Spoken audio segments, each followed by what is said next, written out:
ऐसी वीडियो रोज देखने के लिए आप मेरे वीडियो को लाइक करें, इस पे कमेंट करें और अपने दोस्तों के साथ शेयर करें। और हाँ, अगर आप इस चैनल पे नए हैं तो इसे सब्सक्राइब करना ना भूलें। सुबह का वक्त था। इसके लिए आज की सुबह थोड़ी अलग थी। आज वो जल्दी उठकर राजवीर को नींद से जगा रही थी। ऐसा कभी कभी होता था जब इसकी राजवीर से पहले उठ जाती थी। इसकी राजवीर को आवाज देते हुए बोली, राजवीर उठिए, आपका फोन बज रहा है। राजवीर के फोन का अलार्म बज रहा था, जिसकी आवाज से इसकी की नींद खुल गई थी। इसकी उस अलार्म की वजह से बहुत इरिटेट लग रही थी। इसकी की आवाज सुनकर राजवीर की नींद खुली।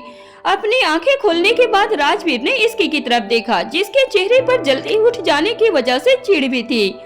राजवीर को देखते हुए इसकी बोली, आपका अलार्म बहुत देर से बज रहा था और उसकी वजह से मेरी नींद खुल गई। इसकी की बात सुनकर राजवीर बेड से उठते हुए बोला, ये तो बहुत अच्छी बात है, आज मेरे फोन के अलार्म की वजह से तुम जल्दी उठ गई। राजवीर की बातों को इग्नोर करते हुए इसकी दोबारा से सोने लगी। इसकी को दोबारा से सोता हुआ देखकर राजवीर बोला, अब तुम्हारे सोने का समय नहीं है, उठो चलो। राजवीर इतना बोलकर वहां से उठकर वॉशरूम चला गया था। राजवीर के जाने के बाद ना चाहते हुए भी इसकी को उठना पड़ा। इसकी अपने बेड पर ही बैठी हुई थी कि तभी उसके आंखों के सामने कल का दिन आने लगा था। कल के बारे में याद करते हुए इसके के चेहरे पर एक प्यारी सी स्माइल आ गई और वो खुद से बोली, कल का दिन वैसा था तो बहुत प्यारा। इसकी खुद में बोल ही रही थी कि तभी उसकी नजर रीवा पर गई। रीवा ने नींद में हिलते डुलते हुए अपनी आंखें खोल दी थी। रीवा को जगा हुआ देखकर इसकी रीवा के पास गई और रीवा को गोद में ले लिया था। इसकी रीवा को लेकर बेड पर बैठ गई, लेकिन रीवा बेड पर नहीं बैठना चाहती थी। वो नीचे उतरने की कोशिश में लगी हुई थी। यह देखकर इसकी बोली, सुबह सुबह उठते ही आपको बदमाशी करनी है। इसकी की बात सुनकर रीवा ने उसकी तरफ देखा और स्माइल करने लगी। उसी समय राजवीर भी वॉशरूम से बाहर आ गया। राजवीर की तरफ देखते ही रीवा उसके पास गई और अपने दोनों हाथों को हवा में करने लगी। रीवा रोज सुबह राजवीर के साथ गार्डन में जाती थी। राजवीर ने रीवा को गोद में लिया और इसकी की तरफ देखकर बोला, मैं रीवा को लेकर गार्डन में जा रहा हूँ, तुम भी फ्रेश होकर जल्दी बाहर आ जाओ, एक्सरसाइज का टाइम हो गया है। राजवीर ने इतना कहा और रीवा को लेकर चला गया था। राजवीर के जाते ही इसकी का मुंह बन गया था। एक्सरसाइज के नाम पर हमेशा इसकी के साथ ऐसा ही होता था। इसकी जल्दी से वॉशरूम गई और फ्रेश होकर नीचे गार्डन में चली गई। वहाँ पर सभी ने हमेशा की तरह एक्सरसाइज किया। फिर वापस रूम में जाकर सभी ऑफिस के लिए रेडी होने लगे। इसकी जल्दी जल्दी रेडी हो रही थी कि तभी उसके पास मिहिर का कॉल आया। मिहिर का कॉल देखकर इसकी ने जल्दी से फोन पिक किया और बोली, हाँ बोल। इसकी की बात पर मिहिर बोला, तू अभी तक रेडी नहीं हुई है क्या? हमें निकलना है, बहुत सारा काम है। हाँ, अनाथालय के लिए जमीन भी देखनी है। मैं पहले इस बारे में राजवीर से बात करती हूँ, वही कुछ अच्छा सजेस्ट करेंगे। हाँ, तू सही बोल रही है, एक बार भाई से ही बात करें इस बारे में, क्योंकि मुझे तो इस बारे में कुछ समझ नहीं आ रहा है। मिहिर ने इतना कहा और वो फोन रख दिया था। वही मिहिर से बात करने के बाद इसकी राजवीर के पास गई। राजवीर अपना ब्रेकफास्ट कर रहा था। इसकी राजवीर के बगल में बैठ गई और उसे देखते हुए बोली, राजवीर एक प्रॉब्लम है। इसके की बात सुनकर राजवीर ने उसकी तरफ देखा और बोला, कैसी प्रॉब्लम है? हमें अनाथालय के लिए जमीन देखना है, बट पता ही नहीं चल रहा है कि कैसी प्रॉपर्टी सही रहेगी। इसके की बात पर राजवीर कुछ देर सोचने लगा था। राजवीर इसके की कोई आइडिया देता उससे पहले ही इसकी बोले, लेकिन अगर हम लैंड लेकर उस पर अनाथालय बनवाएंगे तो बहुत टाइम लग जाएगा इसमें। हाँ वो तो है, तुम्हारे पास कोई दूसरा आइडिया है क्या? राजवीर ने इसकी की तरफ देखकर पूछा। राजवीर को लग रहा था कि इसकी के मन में कुछ चल रहा था, वो कुछ सोच रही थी और राजवीर वही बात जानना चाहता था कि इसकी क्या सोच रही थी। राजवीर के सवाल को सुनकर इसके उसकी तरफ देखते हुए बोले, क्यों न हम कोई ऐसी डायरेक्ट प्रॉपर्टी परचेज करें जो सुटेबल हो अनाथालय के लिए। इससे हमें अनाथालय कंट्रैक्ट नहीं करवाना होगा, बस रिनोवेशन करवाना होगा। इसकी की बात सुनकर राजवीर को भी सही लगी। अगर वो लोग लैंड लेकर अनाथालय बनवाएंगे तो इस प्रोसेस में उन्हें बहुत टाइम लगने वाला था। राजवीर की तरफ देखते हुए इसके उसके कुछ बोलने का वेट कर रही थी। कुछ देर सोचने के बाद राजवीर बोला, ये अच्छा आइडिया है, ऐसा ही करो, मैं किसी से बोलता हूँ एक अच्छी प्रॉपर्टी ढूंढने के लिए। राजवीर की बात सुनकर इसके खुश हो गई थी। उसे अच्छा लगा ये जानकर कि राजवीर को उसका आइडिया पसंद आया है। इसकी के चेहरे पर एक बड़ी स्माइल थी, जिसे देखकर राजवीर बोला, तुम आजकल अच्छे आइडिया देने लगी हो। क्या मतलब आजकल? मैं पहले नहीं देती थी अच्छे आइडिया। इसकी ने थोड़ी सी नाराजगी में कहा। इसकी के चेहरे को देखते हुए साफ पता चल रहा था कि वो झूठ मूठ के नाराज थी। राजवीर इसकी के पास आकर बोला, पहले भी अच्छे आइडिया होते थे, लेकिन अब ज्यादा समझदारी वाले आइडिया देती हो तुम। राजवीर की बात सुनकर इसकी अपने ऑफिस बैग को लेते हुए बोली, हाँ हाँ मैं समझ गई, अब मैं ऑफिस जा रही हूँ, मिहिर मेरा वेट कर रहा होगा, साथ में चलते हैं ऑफिस। राजवीर की बात पर इसकी बोली, नहीं आप जाइए, ऑफिस में कोई देख लेगा तो क्या? राजवीर ने कहा। इसकी ने राजवीर की बातों को इग्नोर किया और रूम से बाहर जाते हुए बोली, मैं जा रही हूँ, आप आते रहना। इसकी वहाँ से निकल गई थी। इसके के जाने के बाद राजवीर के चेहरे पर स्माइल आ गई। जब से इसकी अनाथालय के काम से जुड़ी थी, तभी से वो अपने काम को लेकर और ज्यादा सीरियस हो गई थी। कभी कभी तो इसके राजवीर से पहले भी ऑफिस के लिए निकल जाती थी, और आज भी यही हुआ था। मिहिर और इसकी आज राजवीर से पहले ही ऑफिस के लिए निकल गए। वहीं दूसरी तरफ साहिल ऑफिस के लिए रेडी हो चुका था और कुछ फाइल्स को चेक कर रहा था। तभी रूम में नूरी आई। उसके हाथ में ब्रेकफास्ट की प्लेट थी, जो शायद वो साहिल के लिए लेकर आई हुई थी। साहिल को जैसे ही इस बात का एहसास हुआ कि नूरी रूम में है, तब साहिल ने उसकी तरफ देखा और बोला, तुम रेडी हो जाओ। साहिल की बात सुनकर नूरी थोड़ी हैरान हो गई। इन दिनों साहिल सही से बात नहीं कर रहा था। ऐसे अचानक से साहिल उसे रेडी होने के लिए बोल रहा था, जिसे सुनकर नूरी चौंक गई और साहिल की तरफ देखते हुए बोली, रेडी हो जाऊं? लेकिन क्यों? बुटीक जाने के लिए। अब मॉम ठीक है तो तुम्हारी यहाँ जरूरत नहीं है, वैसे भी काम करने के लिए घर में बहुत से सर्वेंट हैं। अब तुम अपने काम पर ध्यान दो, साहिल ने कहा और वो अपने फोन पर किसी से बात करने लगा। साहिल की पूरी बात नूरी को चौंका देने के लिए काफी थी। नूरी समझ नहीं पा रही थी कि उसे क्या करना चाहिए, उसे तैयार होना चाहिए या नहीं। नूरी के मन में एक डर था कि कहीं दोबारा से सेजल उसके खिलाफ कुछ करे ना। नूरी अपनी इसी सोच में थी कि तभी उसके कानों में एक बार फिर से साहिल की आवाज आई, जो बोला, क्या हुआ, तुम रेडी क्यों नहीं हो रही हो? साहिल की बात सुनकर नूरी ने जल्दी से हाँ में अपना सर हिला दिया। नूरी ने इस बारे में ज्यादा नहीं सोचा और वो बुटीक जाने के लिए रेडी होने लगी। साहिल वहीं सोफे पर बैठकर ब्रेकफास्ट करने लगा और नूरी के इंतजार में बैठा हुआ था। कुछ ही देर में नूरी रेडी होकर बाहर आ गई। उसने सिंपल सा ब्लू कलर का सूट पहना हुआ था, जिसमें वो बहुत प्यारी लग रही थी। नूरी को रेडी देखकर साहिल अपनी जगह से खड़ा हुआ और बोला, चलो। साहिल की बात पर नूरी ने हाँ में अपना सर हिला दिया। नूरी के चेहरे पर आज मुस्कान थी, क्योंकि काफी समय के बाद साहिल नूरी से अच्छे से बात कर रहा था। बहुत दिनों के बाद सामने से साहिल ने नूरी को कुछ कहा था। नूरी के चेहरे की मुस्कान आज छिपाए नहीं छिप रही थी। साहिल और नूरी नीचे लिविंग हॉल में आए, तभी उन दोनों पर धीरज प्रताप और सेजल की नजर गई। साहिल के साथ नूरी को देखकर एक बार फिर से सेजल गुस्से से जल उठी, लेकिन इस बार वो चुप रही थी। धीरज दोनों को साथ में देखकर बोले, तुम दोनों कहीं जा रहे हो?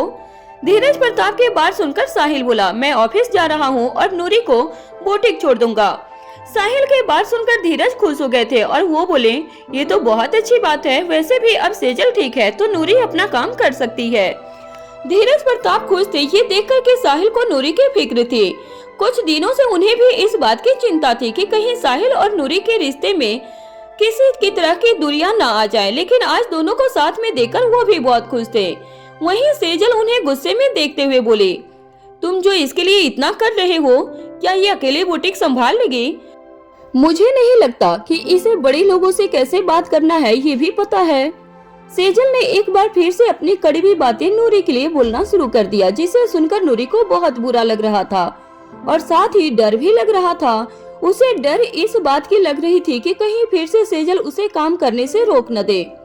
सेजल की बात का जवाब देते हुए साहिल ने कहा, नूरी के साथ 2 और फैशन डिजाइनर है मॉम, वो दोनों नूरी को काम सिखा देंगे और नूरी जल्दी सीख लेगी, इस बात का मुझे विश्वास है। साहिल ने इतना कहा और बिना सेजल के आगे की कही बात सुने वो वहाँ से नूरी को लेकर चला गया था। वहीं सेजल का गुस्सा और भड़क उठा था, लेकिन धीरज की वजह से उन्हें अपने गुस्से को दबाना पड़ा। वहीं दूसरी तरफ राजवीर के ऑफिस में राजवीर ने जाते ही कुछ लोगों को एक अच्छी प्रॉपर्टी ढूंढने के लिए कहा और अपने काम में लग गया था। वहीं इसके मिहिर के साथ बैठकर अनाथालय से जुड़े हुए सभी काम कर रही थी। मिहिर और इसकी को एक पूरी टीम की जरूरत थी जो बाकी के काम भी उन दोनों के लिए देख सके।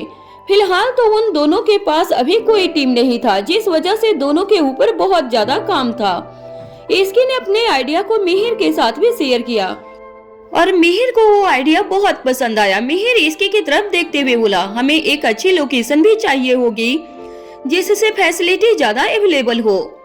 वो तो बाद की बात है, पहले कोई प्रॉपर्टी तो मिले, राजवीर ने कहा, और वो पता करवा रहे थे। लेकिन हमें एक प्रॉपर्टी चाहिए, इसलिए मुझे लगता था कि थोड़ा समय लगेगा इस काम में, इसकी ने मिहिर से कहा था। इसकी और मिहिर इस समय अनाथालय से जुड़े हुए सारे लीगल काम देख रहे थे। अभी तक उनका सारा काम स्मूथ चल रहा था, जिस वजह से दोनों काफी खुश थे। ऐसे ही काम करते हुए पूरा दिन बीत गया और शाम हो चली थी। मिहिर और इसके को काम करते हुए लेट हो चुका था, जिस वजह से राजवीर ने उन्हें कॉल करके ऑफिस से निकलने के लिए कहा। मिहिर इसके की तरफ देखते हुए बोला, यार काम करते हुए तो समय का पता ही नहीं चला, हमें इतना लेट हो गया कि भाई को कॉल करके बोलना पड़ा घर निकलने के लिए। हाँ यार, लेट तो हो गया है, जल्दी से काम खत्म करके निकलते हैं, इसके ने कहा, और दोनों जल्दी से अपने काम को खत्म कर दिया और अपना सामान पैक करके वहाँ से निकल गए थे। वहीं दूसरी तरफ सिंघानिया हाउस में मीसा ऑफिस के लिए आने के बाद सीधा अपने रूम में चली गई और रेहान से बात करने के लिए कॉल कर रही थी, लेकिन रेहान उसका कॉल पिक नहीं कर रहा था। आज पूरे दिन रेहान से मीसा की बात नहीं हुई थी, जिस वजह से मीसा को कुछ अधूरा सा लग रहा था। वो बार बार रेहान को कॉल कर रही थी, लेकिन कोई फायदा नहीं हुआ था। आखिर में अपना फोन बेड पर फेंकते हुए मीसा खुद से बोली, ऐसे भी क्या बिजी होना कि एक बार फोन ना उठा सके, कितनी बार से कॉल ट्राई कर रही हूँ लेकिन फोन ही नहीं उठा रहा है। रेहान से बात न होने की वजह से मीसा दुखी और उदास भी थी। वो चुपचाप बैठी हुई थी कि तभी उसके रूम में कोई आ गया। मीसा ने सामने देखा, उसके सामने इस समय इसकी खड़ी थी। इसकी मीसा के चेहरे पर नाराजगी साफ साफ देख सकती थी। अंदर आते हुए मीसा से बोली, क्या हुआ तुझे, ऐसे क्यों बैठी हुई है? इसकी की बात सुनकर मीसा ने कुछ नहीं कहा, वो चुपचाप बैठी हुई थी। मीसा को देखकर ही इसके समझ गई कि उसके साथ क्या हुआ होगा। इसके सीधे आकर मीसा के बगल में बैठ गई थी और उसके फोन को अपने हाथ में लेते हुए मीसा की कॉल हिस्ट्री चेक करने लगी। जैसा इसकी ने सोचा था वैसा ही हुआ था। मीसा रेहान से बात करना चाह रही थी, लेकिन उसकी बात रेहान से नहीं हो पा रही थी। मीसा की तरफ देखते हुए इसकी बोली, तो तेरी बात रेहान से नहीं हो पा रही है, इसी वजह से इतनी दुखी है? पूरे दिन में एक बार भी वो फ्री नहीं हुआ होगा क्या? बोलना इसकी, एक बार भी कॉल नहीं किया, और जब मैंने कॉल किया तब पिक भी नहीं किया। हो सकता है शायद वो सच में बिजी हो, ट्रैवल कर रहा हो, कुछ भी हो सकता है। तो क्यों इतनी चिंता कर रही है? जैसे ही वो फ्री होगा कॉल कर लेगा। इसके की बात पर मीसा बोली, हाँ तो शायद सही बोल रही है। हाँ वैसे भी उसे गए हुए कुछ दिन हुए हैं, तो एडजस्ट होने में टाइम तो लग रहा होगा ना। इसके की बातों को मीसा ध्यान से सुन रही थी और समझ भी रही थी। मीसा और रेहान कभी भी इतने समय के लिए दूर नहीं गए थे। रेहान पहले ही कंसल्ट दूसरे शहर और देश में करता था, लेकिन उस समय वो जल्दी वापस आ जाता था। इस बार रेहान का टूर लंबे समय के लिए था, जिस वजह से मीसा ज्यादा बेचैन हो रही थी।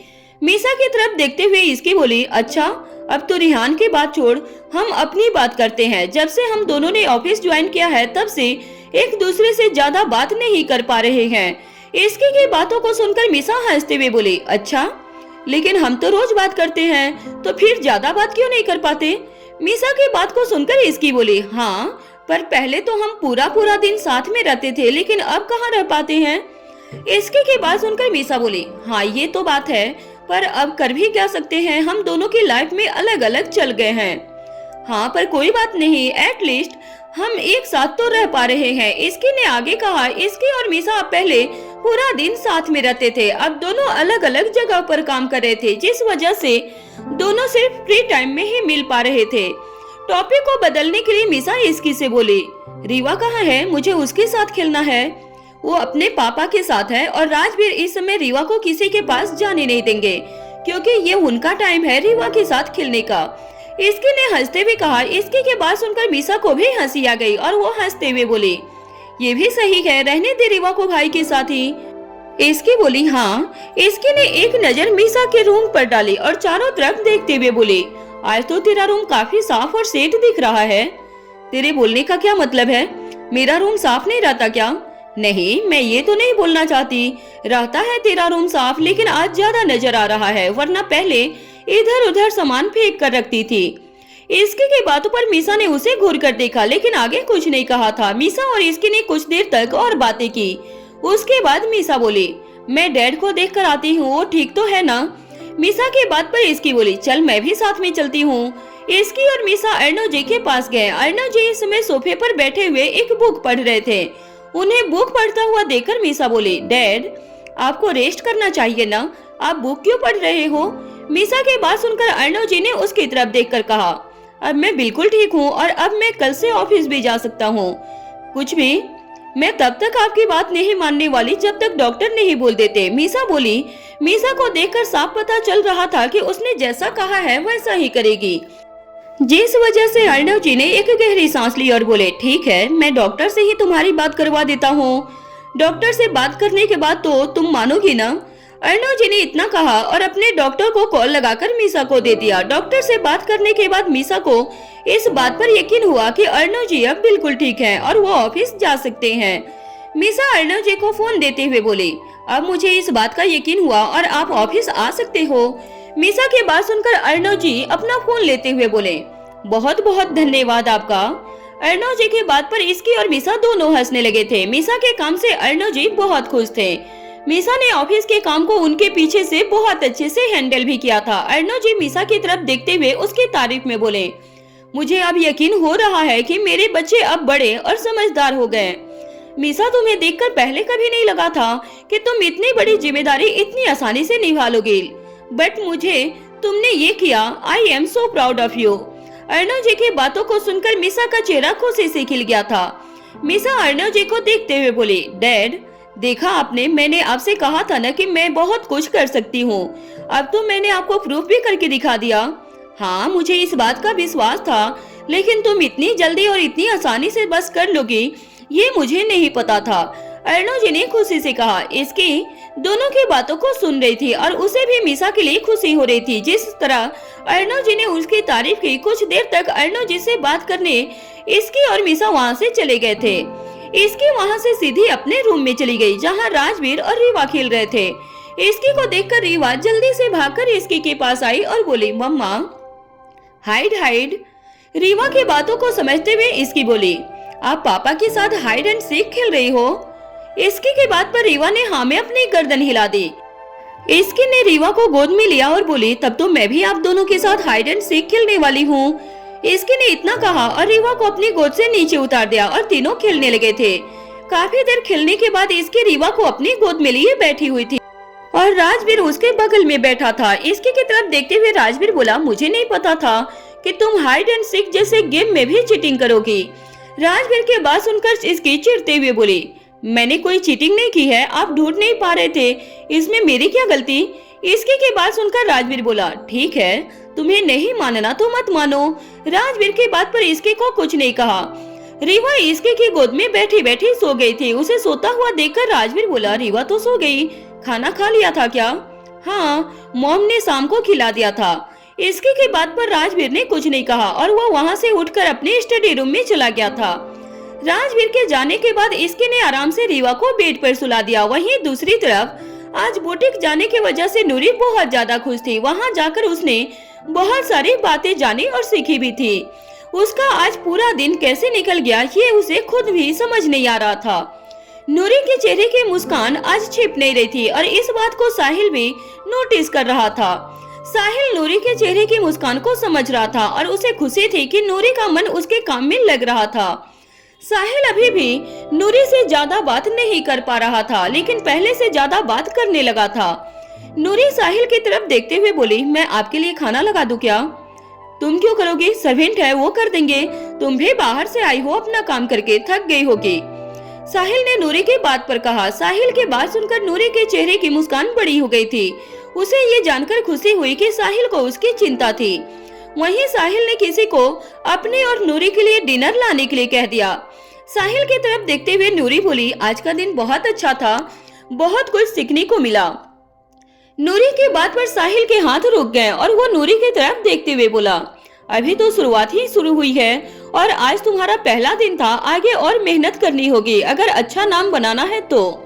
साहिल की बात पर नूरी बोली, हाँ मैं जरूर करूंगी और आपका भी धन्यवाद, आपने मेरे पर इतना विश्वास किया। नूरी की बात पर साहिल बोला, मैंने तुम्हें एक मौका दिया है, अब इस मौके का कैसे इस्तेमाल करना है तुम समझो। साहिल की बात पर नूरी ने आगे कुछ नहीं कहा था, लेकिन वो समझ रही थी कि साहिल क्या बोलना चाह रहा था।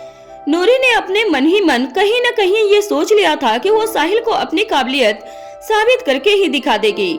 नूरी ये सब सोच ही रही थी कि तभी उसका डिनर रूम में आ गया और दोनों डिनर करने लगे।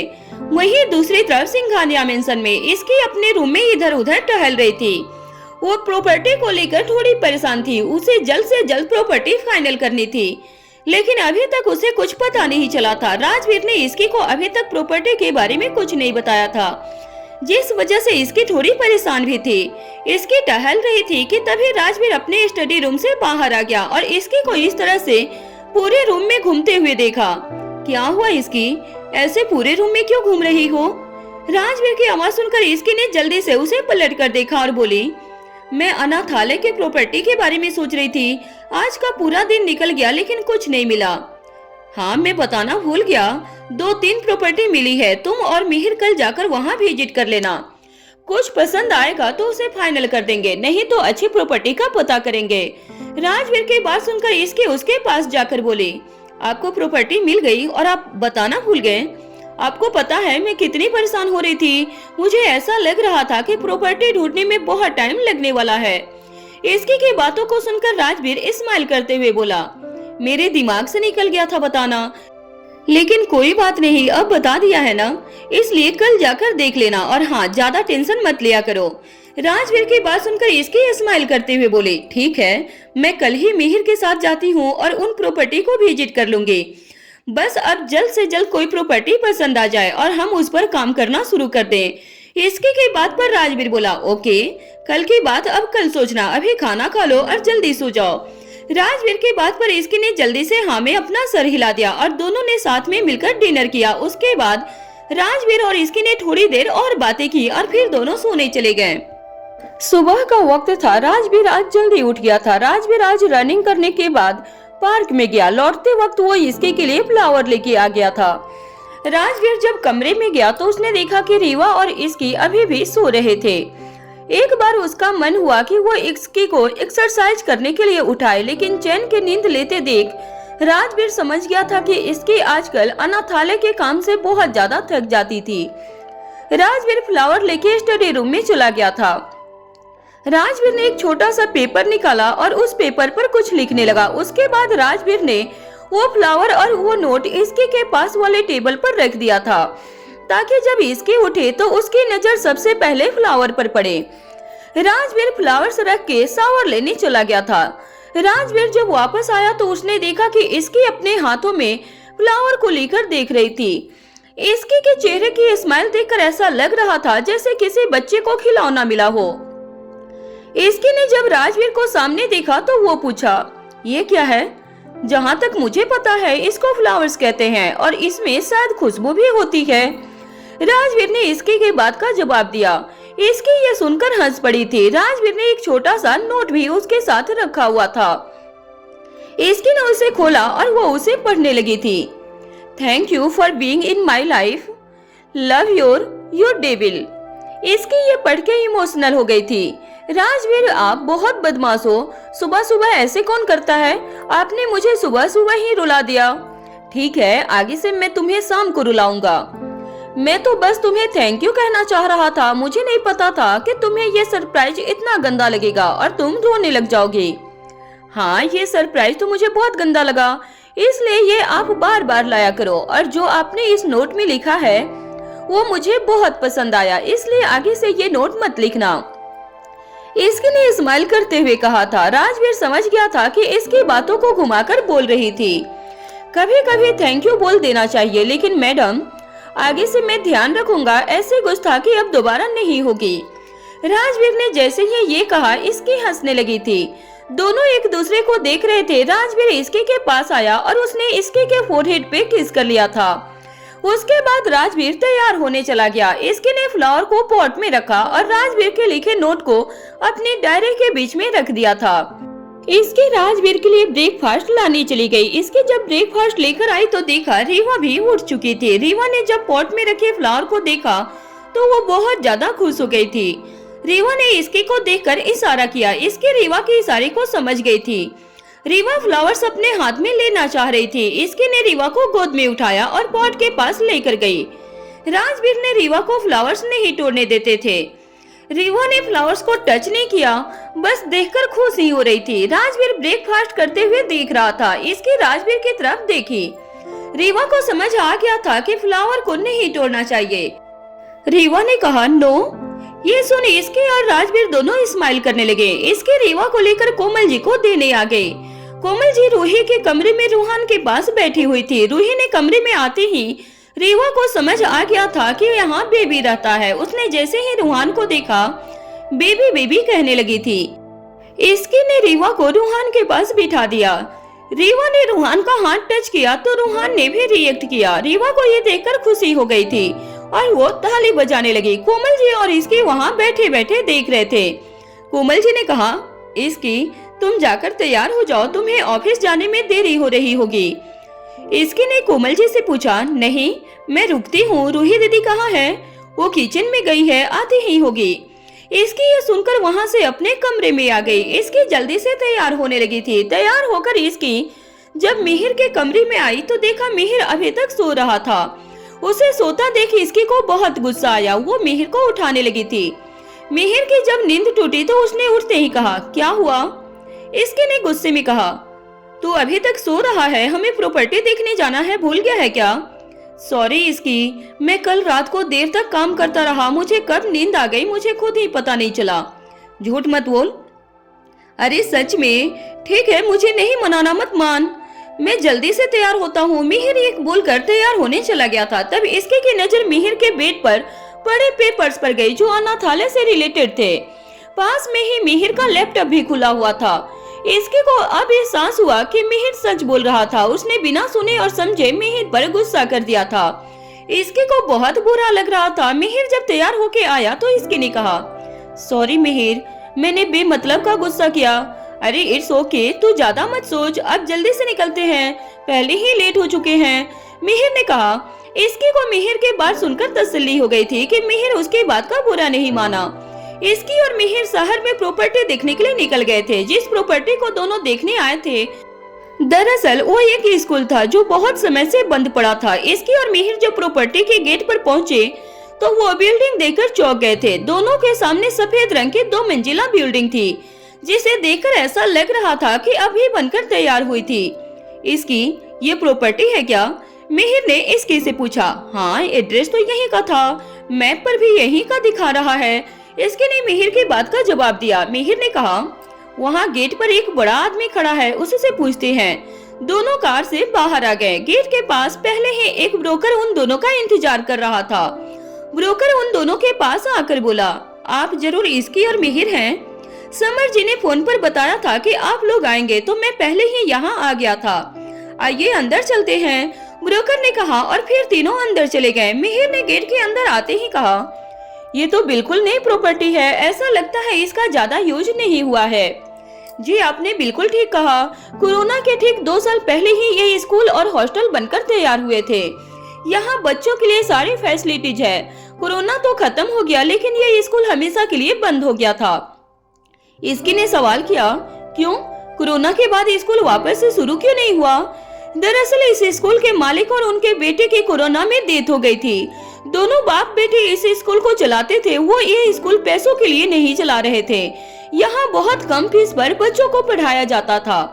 कोरोना में जब स्कूल बंद हुआ तो दोनों बाप बेटे ने स्कूल को क्वारंटाइन सेंटर के लिए दे दिया था। उस दौरान दोनों खुद भी यहीं रहते थे और जरूरतमंदों के लिए खाना और मेडिसिन उपलब्ध करवाते थे। उसी दौरान इस स्कूल के मालिक और उनका बेटा दोनों कोविड पॉजिटिव हो गए। कुछ दिनों बाद दोनों की डेथ इसी बिल्डिंग में बने कोविड वार्ड में हो गई थी। ब्रोकर ने इसके के सवाल का जवाब दिया था। इसके ने पूछा ये तो बहुत बुरा हुआ, उनकी फैमिली में कौन है? पत्नी है और एक बेटा है। उन लोगों ने स्कूल को कोविड के बाद क्यों नहीं चलाया? पत्नी यहाँ रहती है और बेटा लंदन में रहता है। कोरोना के बाद कुछ दिनों तक उनकी पत्नी ने स्कूल चलाने की कोशिश की, लेकिन उनकी तबीयत खराब रहने की वजह से उन्होंने इस स्कूल को बंद कर दिया। इसकी ने पूछा, लेकिन वो ये प्रॉपर्टी बेचना क्यों चाहते हैं? उनकी पत्नी ये प्रॉपर्टी बेचकर लंदन शिफ्ट होना चाहती हैं अपने बेटे के पास। उन्होंने अपने बेटे को बहुत रिक्वेस्ट किया कि वो यहाँ आकर इस स्कूल को चलाए, लेकिन वो इंडिया वापस नहीं आना चाहता। ब्रोकर ये कहकर आगे बढ़ा। इसकी और मिहिर भी उसके पीछे पीछे प्रॉपर्टी को देखते हुए चल रहे थे। मिहिर और इसके अपने मोबाइल में फोटो और वीडियो ले रहे थे। इसकी ने कुछ सोचते हुए कहा, जरूर उनके लिए बहुत मुश्किल होता होगा इस बिल्डिंग में आके सब कुछ संभालना। जिस जगह पर उनके पति और बेटे की डेथ हुई हो, उस जगह पर हर रोज कोई भी नहीं आना चाहेगा। ब्रोकर ने पूरी प्रॉपर्टी इसकी और मिहिर को दिखा दी थी। इसकी और मिहिर को यहाँ की फैसिलिटी देखकर उन्हें बहुत अच्छा लगा। यहाँ हर वो चीज अवेलेबल थी जो बच्चों के लिए जरूरी था। क्लासरूम, प्लेग्राउंड, हॉस्टल, मेस और मेडिकल रूम, इस तरह की सारी सुविधाएं अवेलेबल थी। आप लोगों को कैसी लगी ये प्रॉपर्टी? प्रॉपर्टी बहुत अच्छी लगी और बहुत सही कंडीशन में है, मिहिर ने कहा। मिहिर के कहते हैं इसकी ने भी बोला, हमें अभी जैसा स्पेस चाहिए ये वैसा ही है। ब्रोकर ने एक्साइटेड में कहा, ठीक है, फिर आगे का प्रोसेस आप लोग जब बोलेंगे मैं शुरू कर दूंगा। हम जल्द ही आपको कंफर्म कर देंगे। ये कहकर मिहिर और इसकी निकल गए थे। इसकी और मिहिर वहाँ से निकल के दूसरी प्रॉपर्टी को देखने चले गए थे। दूसरी प्रॉपर्टी एक पुरानी बिल्डिंग थी जो मिहिर और इसकी को पसंद नहीं आई। उसके बाद वो वापस घर आ गए थे। इसके विजिट से आने के बाद बहुत ज्यादा थक गई थी। वो चाय बनाने के लिए किचन में गई। इसकी जब किचन में चाय बना रही थी तब मीसा भी किचन में आ गई थी। मीसा ने इसकी को चाय बनाते देखा और कहा, ये सही है, अकेले अकेले चाय बना रही है। आप बोलो तो आपके लिए भी बना देंगे। मैडम हुक्म तो करिए, इसकी ने मजाक में कहा और दोनों ही स्माइल करने लगे। कैसा चल रहा है अनाथालय का काम? बहुत सही चल रहा है, जल्द से जल्द शुरू करने की कोशिश कर रहे हैं। मीसा ने कहा, मिहिर कुछ करता है या बस तेरे साथ घूमता रहता है? ऐसा नहीं है, वो बहुत काम कर रहा है। जितना मैं करती हूँ उतना ही वो भी करता है। अच्छा, तेरे साथ काम करने से थोड़ा सीरियस तो हुआ? हाँ, बहुत चेंज आया है उसमें। वैसे रेहान कैसा है? इसकी ने मीसा से पूछा। मीसा इसके के बात सुनकर थोड़ा सोच में पड़ गई।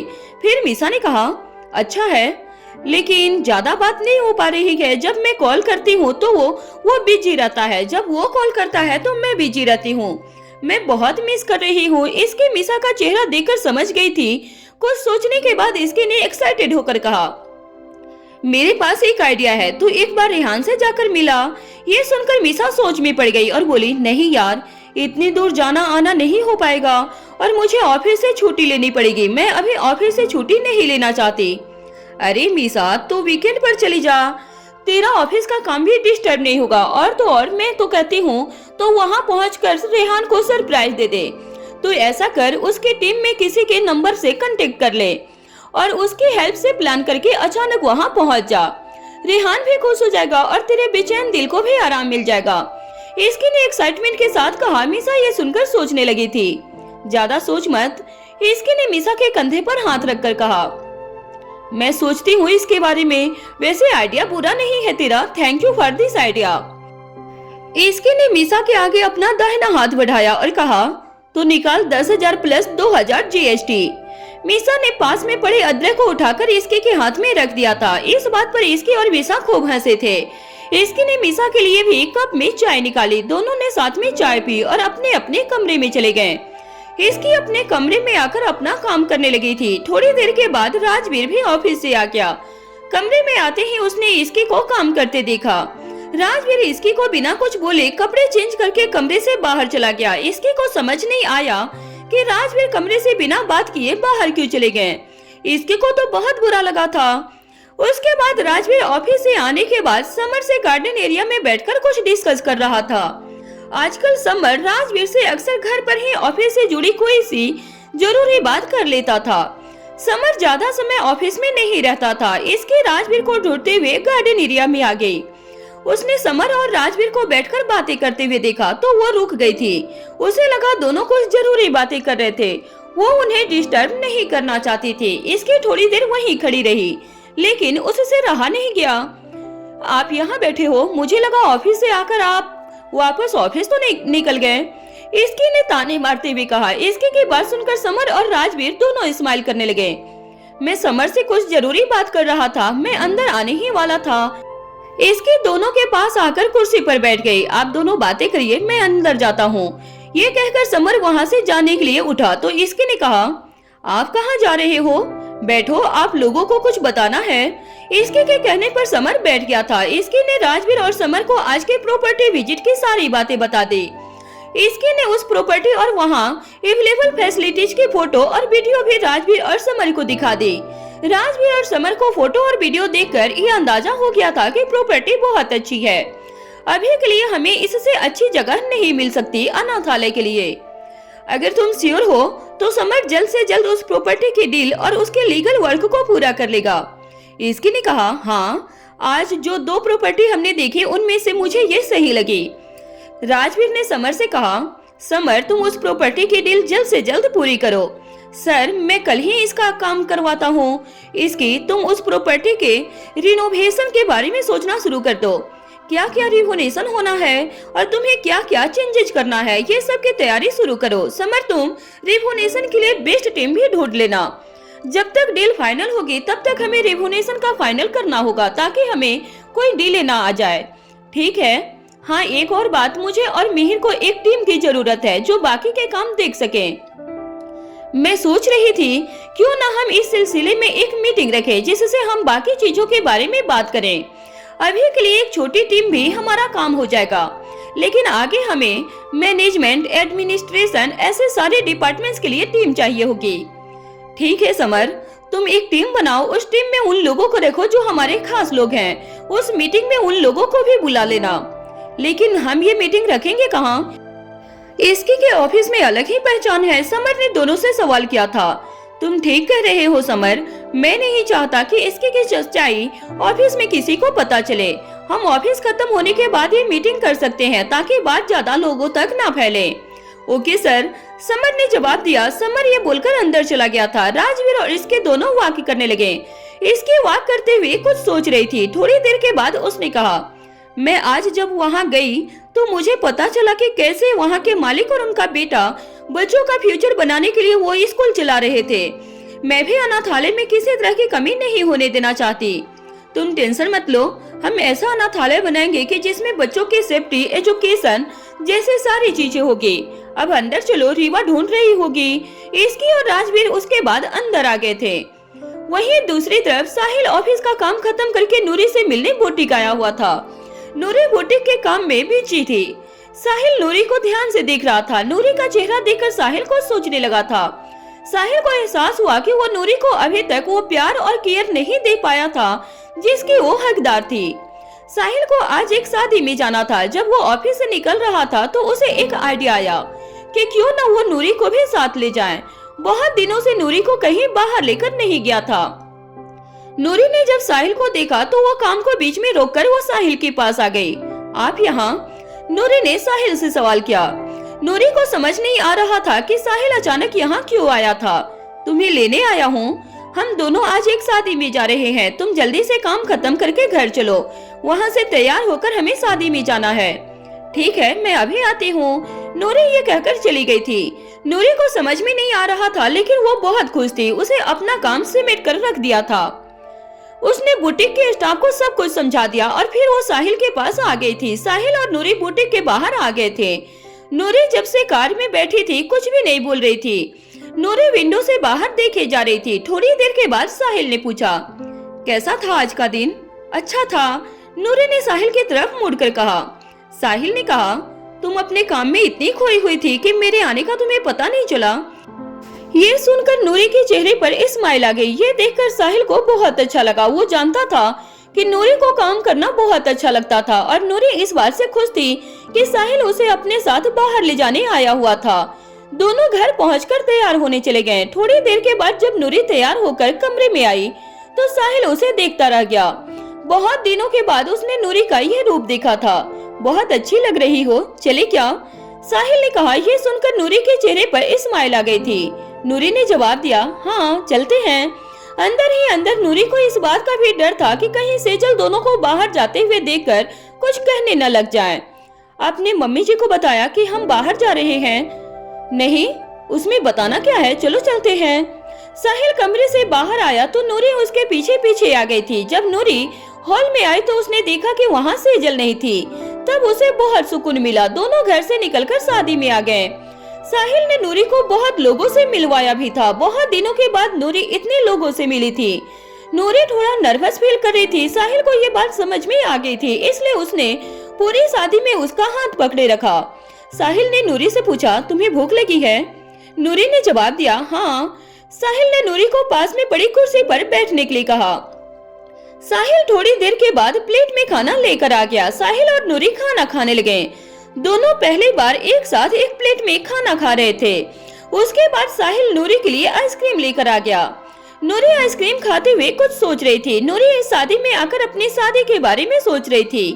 शादी के बाद से जो कुछ भी नूरी के साथ होता आया था, सब उन चीजों को नूरी को बदल दिया था। उसे ऐसा लगने लगा था कि उसका खुद की जिंदगी पर कोई कंट्रोल नहीं था। लेकिन जब से साहिल अपने साथ उसे बुटीक में लेकर आने लगा था, तब से उसके अंदर एक नई उम्मीद जग गई थी। आइसक्रीम खाते हुए साहिल ने कहा, मैं तुमसे कुछ कहना चाह रहा था। नूरी अपने ख्यालों से बाहर आकर साहिल की तरफ देखने लगी। साहिल बोलकर थोड़ा रुक गया था। मैं जानता हूँ कि शादी के बाद तुम्हें वो प्यार और केयर जो तुम्हें मिलना चाहिए था वो नहीं मिला है, लेकिन आगे मैं पूरी कोशिश करूंगा कि तुम्हें वो सारी खुशियाँ मिले जो तुम डिजर्व करती हो। नूरी ये सुनकर कुछ बोल नहीं पाई थी। अंदर ही अंदर वो इन बातों से इमोशनल हो गई थी, लेकिन उसने अपने आप को रोका था। मैं खुश हूँ, जो पहले हुआ उसे मैं याद नहीं करना चाहती। बाकी मुझे किसी से कोई शिकायत नहीं है। साहिल को नूरी की ये बात बहुत अच्छी लगी। साहिल भी यही चाहता था कि नूरी अब आगे बढ़ जाए। साहिल ने नूरी का हाथ अपने हाथ में लिया और बोला, तुम जो भी फील करती हो या तुम्हें कुछ भी कहना हो तो तुम बेझिझक मुझसे कह सकती हो। ठीक है, नूरी ने बस इतना ही कहा। नूरी बोलना तो बहुत कुछ चाहती थी, लेकिन उसे समझ में नहीं आ रहा था कि वो क्या बोले। आज वो साहिल की बातों को और उसके बिहेवियर से बहुत ज्यादा खुश थी और इमोशनल फील कर रही थी। शादी के बाद से नूरी के लिए आज का दिन सबसे ज्यादा खुशी का दिन था। साहिल और नूरी शादी से वापस आ गए। जब दोनों घर के अंदर आए तो सेजल ने उन्हें देखकर कुछ नहीं कहा। नूरी को ये बात बहुत अजीब लगी। पहले कभी ऐसा नहीं हुआ था। सेजल कभी भी कोई मौका नहीं छोड़ती थी कुछ कहने का। साहिल ने रुककर पूछा, आपने खाना खा लिया? सेजल ने साहिल की बात का कोई जवाब नहीं दिया और वो अपने कमरे में चली गई। साहिल और नूरी ये देखकर वहीं खड़े थे। साहिल समझ गया था कि वो नाराज हो गई थी। साहिल ने नूरी की तरफ देखा। नूरी भी कुछ बोल नहीं पाई। उसके बाद वो दोनों कमरे में चले गए।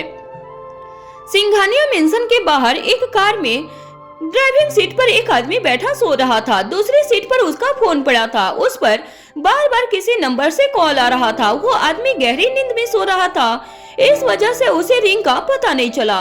थोड़ी देर के बाद उसके साइड वाले ग्लास पर किसी ने नॉक किया। नॉक करने की वजह से उसकी नींद खुल गई थी। जब उसने ग्लास की तरफ देखा तो एक इंसान ब्लैक हुडीज में खड़ा था। पहले उस आदमी ने डोर लॉक ओपन किया। दूसरा आदमी पास वाली सीट पर आकर बैठ गया। दूसरे आदमी ने कहा, 20 बार फोन कर चुका हूँ और तुम यहाँ सो रहे हो। इस बात के पैसे लिए हैं तुमने। मेरा सारा प्लान चौपट कर दोगे तुम। मैंने कितनी बार आपको कह चुका हूँ कि ये लोग रात को कहीं नहीं जाते। मुझे कम से कम रात को थोड़ी देर सोने दिया करो। हर वक्त नजर रखने का मतलब ये नहीं होता कि पूरी रात काली करती रहो। पहले आदमी ने शिकायत करते हुए कहा, तुम्हें जितना कहा जाए उतना करो। पहले ये बताओ, कोई इन्फॉर्मेशन मिली? दूसरे आदमी ने पूछा। हाँ, आज दोपहर में दोनों एक बंद स्कूल को देखने गए थे। दोनों बहुत देर तक अंदर थे। एक और आदमी उसके साथ था। उसको देखकर यही लग रहा था कि शायद वो ब्रोकर है। पहले आदमी ने कहा। दूसरा आदमी ये सुनकर कुछ सोचने लगा था।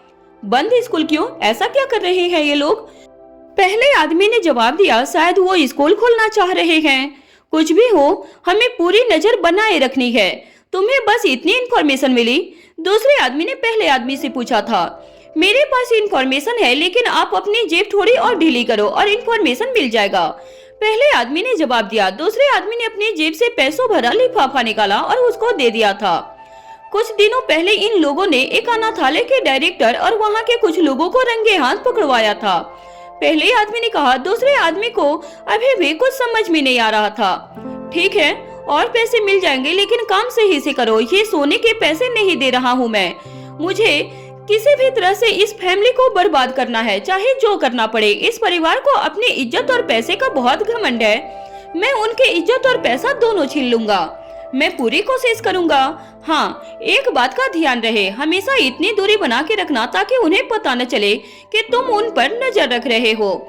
इस राजवीर ने मेरी जिंदगी खराब की है, अब मैं इसकी करूंगा। दूसरा आदमी ये बोलकर कार से निकल गया था। पहले आदमी ने पानी पिया और सतर्क हो गया था। दूसरे दिन आज राजवीर की नींद थोड़ी देर से खुली थी। वो जल्दी से एक्सरसाइज करने के लिए कमरे से बाहर गार्डन में आ गया। राजवीर ने बाहर जाते वक्त इसकी को भी उठाया था। इसकी भी उठकर एक्सरसाइज करने आ गई थी। एक्सरसाइज खत्म करके दोनों कमरे में आ गए। कमरे में आते ही राजवीर ने समर को कॉल किया।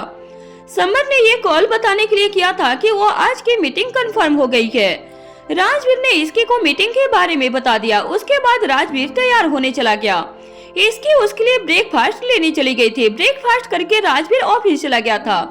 इसकी मीटिंग की तैयारी के लिए लैपटॉप खोलकर बैठ गई थी। वहीं दूसरी तरफ राजवीर अपने केबिन में बैठकर काम कर रहा था। तब समर उसके केबिन में आ गया।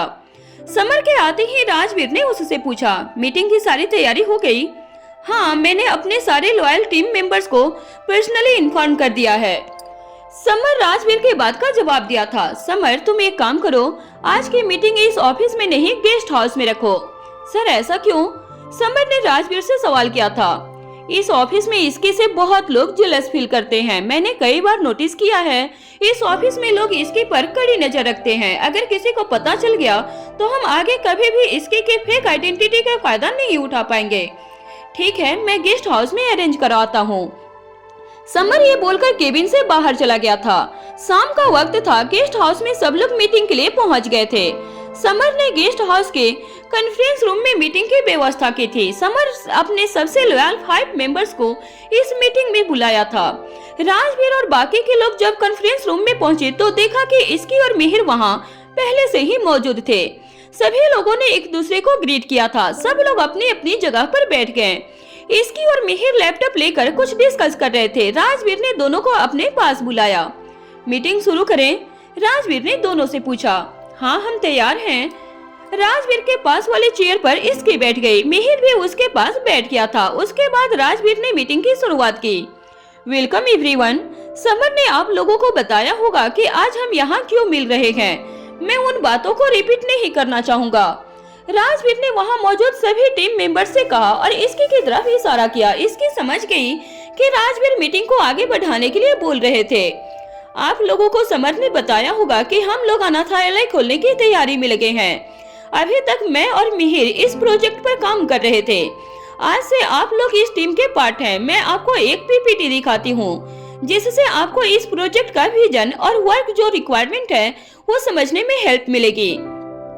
उसके बाद इसकी ने लैपटॉप पर पीपीटी खोली। इसकी ने पूरी पीपीटी टीम के नए मेंबर्स को दिखाई और अपना विजन समझा दिया।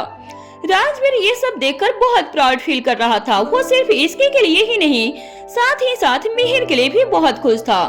प्रेजेंटेशन के बाद मिहिर ने कहा, ये तो था हमारा विजन, लेकिन अभी हम इस काम में कहाँ तक पहुँचे हैं उस पर बात करते हैं। समर, आप कोई अपडेट देना चाहोगे?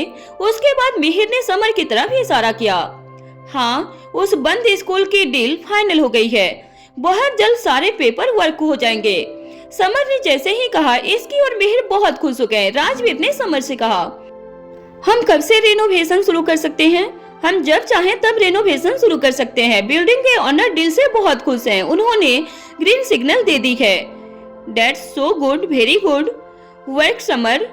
Thank you sir. इसकी ने सभी नए मेंबर्स को उनका काम समझा दिया था। इसकी ने बहुत समझदारी से सब काम में बांट दिया था। ये देखकर राजवीर समझ नहीं पा रहा था कि इसकी ने ये सब सीखा कैसे। सारे नए मेंबर भी बहुत खुश थे। मिहिर ने टीम के नए मेंबर को इम्पोर्टेंट फाइल दी। राजवीर मीटिंग खत्म होने से पहले कुछ इम्पोर्टेंट बात सब लोगों से कहना चाहता था। इसकी समझ गई थी कि राजवीर सब लोगों से कुछ कहना चाह रहे थे। इसकी ने राजवीर को बोलने का इशारा किया। बस हम सबको इस बात का ध्यान रखना है कि अनाथालय के पब्लिक अनाउंसमेंट या ओपनिंग से पहले हमें इस टीम की सारी प्लानिंग की कॉन्फिडेंशियली बना के रखनी पड़ेगी। आप 5 लोग हमारे सबसे खास हैं। मुझे आप लोगों पर पूरा भरोसा है। और हाँ, आगे से सारी मीटिंग यही होगी। आप लोग फिलहाल इस गेस्ट हाउस को टेम्परेरी ऑफिस की तरह यूज कर सकते हैं। राजवीर ने ये कहकर मीटिंग खत्म कर दी थी। सभी मेंबर ने एक दूसरे को बाय बोला। रूम में बस समर, राजवीर, मिहिर और इसकी बच गए थे। I am really proud of you, Rajveer ने कहा। इसकी और मिहिर ने समर के डील के लिए कांग्रेचुलेशन किया। इसकी और मिहिर बहुत खुश हो गए थे। उसके बाद चारों घर आ गए। सिंघानिया मेंशन में अर्णव जी ऑफिस से आने के बाद लिविंग हॉल में बैठे थे। तभी उनके फोन पर उदय प्रताप का कॉल आ गया। अर्णव जी ने फोन उठाते ही कहा, कैसे हैं भाई साहब? मैं बिल्कुल ठीक हूँ, आप कैसे हैं? मैं भी बिल्कुल ठीक हूँ। आप अभी कहाँ हैं? आपके घर के बाहर खड़ा हूँ। सोचा बिना बताए आपके घर के दरवाजे तक आ गया। अब अंदर जाने के लिए पहले परमिशन तो ले लूं। उदय प्रताप ने मजाक के अंदाज में कहा था। अरे भाई साहब, आप कैसे बातें कर रहे हो? आपको किसने कहा कि आपको परमिशन चाहिए इस घर में आने के लिए? ये घर आपका ही तो है, अर्णव जी ने विनम्रता से कहा और वो उठकर दरवाजे की तरफ आ गए थे। उन्होंने देखा कि उदय प्रताप दरवाजे से अंदर आ चुके थे। अर्णव जी और उदय प्रताप ने एक दूसरे को नमस्ते किया और दोनों घर के अंदर लिविंग हॉल में आ गए थे। थोड़ी देर में दादी जी और कोमल जी भी उदय प्रताप से मिलने हॉल में आ गए। कोमल जी के साथ रीवा भी हॉल में आ गई। उदय प्रताप रीवा को देखकर बहुत खुश हो गए। उन्होंने रीवा को गोद में उठा लिया। उदय प्रताप जब भी इसके और रीवा को मिस करते थे तो उन दोनों से मिलने सिंघानिया मेंशन आ जाते थे। उदय प्रताप इस बार रीवा और रूहान दोनों के लिए अलग अलग तरह के टॉयज लाए थे। उदय प्रताप ने रीवा को जब टॉयज दिया तो वो बहुत खुश हो गई। उदय प्रताप ने अर्णव जी से पूछा, बाकी लोग कहाँ हैं? आज पता नहीं, सब ऑफिस से आने में लेट हो गए हैं, आते ही होंगे, अर्णव जी ने जवाब दिया था। थोड़ी देर के बाद इसके मिहिर, राजवीर और समर घर पहुंच गए थे। जब वो हॉल में आए तब उन्होंने देखा कि सब लोग बैठकर बातें कर रहे थे। दादी जी ने जब सबको एक साथ आते हुए देखा तो पूछा, कहाँ रह गए थे तुम लोग? वो एक इम्पोर्टेंट मीटिंग थी ऑफिस में, उसी की वजह से देर हो गई, राजवीर ने जवाब दिया था। उदय प्रताप इसके से मिलकर बहुत खुश थे। सब लोगों की आवाज सुनकर रूही भी रूहान को लेकर हॉल में आ गई। उदय प्रताप ने रूहान को भी टॉयज दे दिए। रूहान टॉयज अपने हाथ में लेकर बहुत गौर से देखने लगा और फिर उसने स्माइल किया। बहुत दिनों के बाद सबसे मिलकर उदय प्रताप बहुत खुश थे। सब लोग बहुत देर तक वहीं बैठकर बातें करते रहे। उदय प्रताप ने इसके से उसके काम के बारे में पूछा। इसकी को एहसास हुआ कि आज सही मौका है सबको अनाथालय के बारे में बताने का। उसने सभी लोगों को अनाथालय खोलने की बात बता दी। इसकी की बात सुनकर सभी लोग बहुत खुश हो गए। घर वालों ने मिहिर और इसकी को बधाइयां भी दी। राजवीर भी वहीं बैठकर रीवा और रूहान को खेलता हुआ देख रहा था। राजवीर भी कई बार नजर उदय प्रताप से टकरा गई थी। राजवीर उनसे बहुत कुछ पूछना चाहता था। थोड़ी देर के बाद सब लोगों ने साथ में मिलकर डिनर किया। राजवीर उदय प्रताप को बाहर तक छोड़ने आ गया था। राजवीर ने उदय प्रताप से पूछा, आपका ट्रिप कैसा था? उदय प्रताप ने कहा, अच्छा था। राजवीर समझ गया था कि उदय प्रताप ज्यादा कुछ बताना नहीं चाहते थे। राजवीर ने जब भी डिटेल्स में पूछा उसे एक ही जवाब मिला था, सही समय आने पर बता दूंगा। राजवीर से रहा नहीं गया और वो बोल पड़ा, मैं और भी कुछ पूछना चाहता हूँ लेकिन मैं जानता हूँ कि आपका जवाब क्या होगा। मैं बस इतना कहूँगा, सही समय के इंतजार में कुछ गलत ना हो जाए, इसलिए मुझे आप पूरी बात बता दो। उदय प्रताप ने राजवीर की बात सुनकर कुछ नहीं कहा और वो बाय बोलकर वहाँ से चले गए थे। उदय प्रताप के कुछ न कहने का मतलब राजवीर समझ गया था कि इस बार भी जवाब वही था। राजवीर अपने रूम में चला गया। रात का वक्त था। रीवा के सोने के बाद इसकी मीसा के कमरे में आ गई। आजकल इसकी रोज मीसा से बात करने उसके पास आ जाया करती थी। मीसा कुछ फाइल्स के साथ बैठी हुई थी और काम कर रही थी। इसकी ने जब देखा तो उसने कहा, अरे वाह, तू अभी भी ऑफिस का काम कर रही है। खाली बैठने से दिमाग शैतान हो जाता है, इसलिए जब भी मन न लगे तब काम कर लेना चाहिए। मीसा ने अपना सिर उठाकर इसकी से कहा, क्या बात है, ज्ञान ही ज्ञान, ये है मीसा की पहचान। इसकी ये बोलकर हंसने लगी थी। मीसा भी उसकी बात सुनकर हंसने लगी थी। तेरे चेहरे से तो समझ आ गया है कि मुझे रेहान से बात करने की नाकाम कोशिश खूब हुई है, इसकी ने कहा। मीसा ने कोई जवाब नहीं दिया था। छोड़ यार, जब फ्री होगा खुद कर लेगा। तो अपना बात बता, कैसा काम चल रहा है? मीसा ने रेहान की बात को टालते हुए इसकी से पूछा। बिल्डिंग फाइनल हो गई, कुछ दिनों में अब उसका रिनोवेशन भी स्टार्ट हो जाएगा और एक छोटी सी टीम भी बन गई है, इसकी ने एक्साइटमेंट के साथ कहा। इसकी कंग्रेचुलेशन। मीसा इसकी की बात सुनकर खुश हो गई थी। तभी मीसा के फोन पर रेहान का कॉल आ गया। फोन के रिंग बजते ही इसकी और मीसा का ध्यान एक साथ फोन पर गया। इसकी ने मीसा को फोन उठाने से मना कर दिया। अरे फोन तो उठाने दे। इसकी के दिमाग में कुछ चल रहा था। उसने कहा ये अच्छा मौका है उसके मैनेजर का नंबर निकलवाने का, जिससे तू आराम से उसे सरप्राइज दे पाएगी। तू ऐसा कर, रेहान पर झूठा वाला गुस्सा कर और उसको बोल कि तू फोन नहीं उठाते तो मैं बहुत परेशान हो जाती हूँ, इसलिए मैनेजर का नंबर चाहिए ताकि तुम्हारी अपडेट मिलती रहे। इसकी ने मीसा से कहा। मीसा को इसकी का आइडिया सही लगा था। जब तक इसकी ये सारी बातें मीसा को बता रही थी तब तक रेहान का 2 बार फोन कर चुका था। रेहान का जब तीसरी बार कॉल आया तो मीसा ने जल्दबाजी में फोन उठा लिया। सॉरी मीसा, मैं रिहर्सल कर रहा था। मीसा ने गुस्सा करते हुए कहा, मुझे तुमसे कोई बात नहीं करनी है। अरे सॉरी यार। रेहान इससे आगे कुछ बोल नहीं पाया था। रेहान को मीसा की आवाज से साफ पता चल गया था कि वो बहुत गुस्सा थी। वहीं दूसरी तरफ इसकी और मीसा अपनी आवाज दबाकर हंस रहे थे। मीसा ने कहा, मुझे सॉरी नहीं सुनना, मैं सॉरी का क्या करूंगी। रेहान को समझ नहीं आ रहा था कि वो क्या बोले। इसकी ने मीसा को अपना गुस्सा कम करने के लिए बोला। मीसा ने बिना गुस्से से कहा, ठीक है, मैं समझती हूँ तुम बिजी रहते हो, तुम कहाँ हो, क्या कर रहे हो। मुझे जब तुम्हारे बारे में कुछ भी पता नहीं होता तब मुझे बहुत टेंशन होती है। मैं जब तुम्हें बहुत मिस करती हूँ तभी कॉल करती हूँ। रेहान मीसा की बात को समझ रहा था। रेहान ने कुछ सोचकर कहा, मैं ऐसा करता हूँ, तुम्हें इस टूर के मैनेजर का नंबर दे देता हूँ। वो हर वक्त मेरे साथ रहते हैं। तुम्हें जब भी मेरी याद आए और मैं फोन न उठाऊं तो तुम उसको कॉल कर लेना। अपडेट या बात कुछ न कुछ हो ही पाएगा। इसकी और मीसा रेहान की बात सुनकर चौंक गए थे। मीसा और रेहान ने एक दूसरे को बाय बोल दिया। रेहान ने मीसा को मैनेजर का नंबर मैसेज कर दिया। फोन रखने के बाद मीसा और इसके बहुत खुश हो गए। सुबह का वक्त था। साहिल सुबह जल्दी उठकर कुछ काम कर रहा था। वहीं पास में नूरी सो रही थी। बार बार साहिल की नजर नूरी पर जा रही थी। उसे देखकर साहिल किसी सोच में पड़ गया। साहिल नूरी को प्यार तो करता था लेकिन कभी कुछ खास नहीं कर पाया था उसके लिए। साहिल ये सोचते हुए नूरी के पास आया और उसे प्यार से उठाया। नूरी की नींद खुल गई थी। नूरी ने जब अपनी आंखें खोली तो उसके सामने साहिल खड़ा था। नूरी झटके से उठकर बैठ गई थी। आज से पहले साहिल ने कभी ऐसा नहीं किया था। नूरी को कुछ समझ में नहीं आया कि वो क्या कहे। साहिल ने पूछा, क्या हुआ। नूरी ने जवाब दिया, कुछ नहीं। सॉरी, मैंने तुम्हें नींद में ऐसे जगा दिया, साहिल ने कहा और वो बेड से उठ गया था। नूरी की नजर घड़ी की तरफ गई। सॉरी क्यों? अच्छा हुआ आपने मुझे उठा दिया, नहीं तो मैं लेट हो जाती। नूरी ने साहिल को प्यार से कहा। साहिल ये सुनकर तैयार होने चला गया। नूरी को जिस तरीके से आज साहिल ने नींद से उठाया था वो उसे बहुत अच्छा लगा। नूरी खुश थी कि साहिल धीरे धीरे अपना वक्त और प्यार उसे देने लगा था। आजकल साहिल और नूरी कमरे में ब्रेकफास्ट करके एक साथ अपने अपने काम पर चले जाते थे। साहिल और नूरी तैयार होकर हॉल में आ गए। धीरज प्रताप हॉल में बैठकर कुछ पुरानी फाइल्स देख रहे थे। वहीं पास में सेजल टीवी पर कुछ देख रही थी। सेजल ने दोनों को जब हॉल में आते हुए देखा तो मुंह मोड़ लिया था। साहिल ने ये देख लिया था, इसलिए साहिल बिना कुछ कहे बाहर जा रहा था। सेजल ने पीछे से कहा, अब बात भी नहीं करोगे? साहिल ये सुनकर रुक गया था। नूरी जो साहिल के पीछे पीछे जा रही थी वो भी रुक गई थी। साहिल को पहले कुछ समझ में नहीं आया कि क्या बोले, लेकिन उसने हिम्मत करके कहा, 2 दिन पहले आपसे मैंने कुछ पूछा था, तब आप बिना कुछ बोले अंदर चली गई थी। तो क्या बोलती मैं?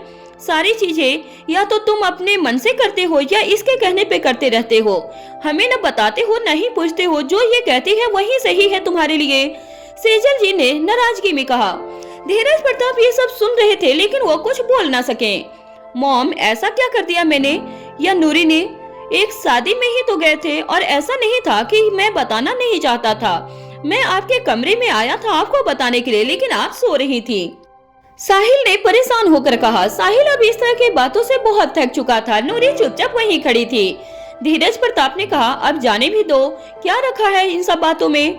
हाँ, सब कुछ जाने ही दो, जिसको जो मर्जी आए वो करे। मैं ही चुप हो जाती हूँ, सबको मेरी ही बातें चुभती रहती हैं। आपको जो भी बोलना है साफ साफ बोलो, मुझे लेट हो रहा है ऑफिस जाने में। नूरी को भी बुटीक टाइम से पहुँचना है। सब लोग दिन भर बाहर रहते हो, मैं यहाँ अकेले रहती हूँ इस घर में। अगर मुझे कुछ भी हो जाए तो तुम लोगों को कुछ पता नहीं चलेगा। साहिल समझ गया था कि सेजल किसी भी तरह से नूरी को बुटीक नहीं देना चाहती थी। साहिल में अब हिम्मत नहीं बची थी लड़ने के लिए। साहिल कुछ देर सोचता रहा और बोला, मॉम, ऐसा है, आपके साथ ही इस घर में सर्वेंट है और प्लीज एक बार आप नूरी को अपना कर देखो। धीरज प्रताप को साहिल की ये बात सही लगी थी। सेजल चुपचाप बैठी हुई थी। उसे ऐसा लगा साहिल ने उसके मन के अंदर की साजिश का पर्दाफाश कर दिया हो। सेजल ये सुनकर समझ गई कि साहिल नूरी को सपोर्ट करने लगा था। धीरज प्रताप नहीं चाहते थे कि बात आगे बढ़े, इसलिए उन्होंने कहा, ये सब छोड़ो, तुम दोनों अपने काम पर जाओ और सेजल तुम भी अपना काम करो। धीरज प्रताप के कहने पर साहिल और नूरी अपने अपने काम के लिए चले गए थे। सेजल वहीं बैठी रही। धीरज प्रताप अपनी फाइल लेकर अंदर चले गए थे। वहीं दूसरी तरफ सिंघानिया मेंशन में राजवीर अकेले रूम में बोर हो रहा था। इसकी मिसा के साथ थी और रीवा रूहान के पास रूही के कमरे में थी। राजवीर अपने कमरे से बाहर आया। वो रीवा को लेने रूही के कमरे के पास आया था। उसने जब कमरे के अंदर देखा तो रूही बेड पर बैठी हुई थी और रीवा रूहान के पास बैठकर उसके साथ खेल रही थी। रीवा को रूहान के साथ खेलना बहुत अच्छा लगता था। रूही ने जब राजवीर को दरवाजे पर देखा तो वो चौंक गई थी। अक्सर राजवीर घर के किसी भी मेंबर के रूम में बिना किसी काम के नहीं जाता था। उसके घर वालों से मुलाकात या तो डिनर टेबल पर होती या लिविंग हॉल में या गार्डन एरिया में। राजवीर को देखकर रूही ने कहा, भाई आप बाहर क्यों खड़े हो, अंदर आ जाओ। राजवीर ये सुनकर अंदर आ गया था। राजवीर रीवा के पास आकर बैठ गया। रीवा ने जब राजवीर को देखा तो स्माइल करते हुए राजवीर को कहा, बेबी रुआना। राजवीर ने रीवा को कहा, क्यूट बेबी। रीवा ने हाँ में अपना सर हिला दिया। आपको सोना नहीं है? राजवीर ने रीवा से पूछा। रीवा ने अपना सिर हिलाकर ना बोल दिया। ये रूहान के पास जब होती थी तब तक खेलती रहेगी जब तक या तो जबरदस्ती कोई ले ना जाए या इसको नींद ना आ जाए, तब तक ये यहाँ से नहीं जाएगी। रूही ने राजवीर से कहा। राजवीर को रीवा और रूहान की बॉन्डिंग देखकर बहुत अच्छा लग रहा था। दोनों ऐसे रिएक्ट करते थे एक दूसरे के साथ जैसे बात कर रहे हो आपस में। समर कहाँ है? अभी आपके जाने से पहले बाहर गार्डन एरिया में गए हैं। किसी का फोन आ रहा था। राजवीर ने कहा, समर को मैंने अभी कुछ दिन और रेगुलर ऑफिस जाने से मना किया है। आपने मना किया है, लेकिन उन्हें जब भी मुझसे और रूहान की फुर्सत मिलती है वो ऑफिस के काम में लग जाते हैं। कई दिन वो रूहान की वजह से सो नहीं पाते और जब रूहान सो जाता है तब भी सोने के बजाय काम करते रहते हैं। राजवीर ने रूही से पूछा, रूहान अभी ज्यादा परेशान तो नहीं करता है ना?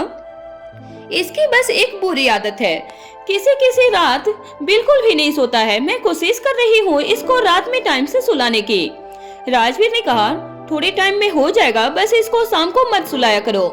रूही ने कहा, मैं नहीं सुलाती, खुद सो जाता है, बिल्कुल मिहिर पड़ गया है। रूही को ये बोलते हुए ही दोनों के चेहरे पर स्माइल आ गई थी। राजवीर और रूही बहुत दिनों के बाद इस तरह से बातें कर रहे थे। अचानक से लाइट चली गई। लाइट के जाते ही रीवा रोने लगी थी। राजवीर ने अपने मोबाइल की लाइट जलाई।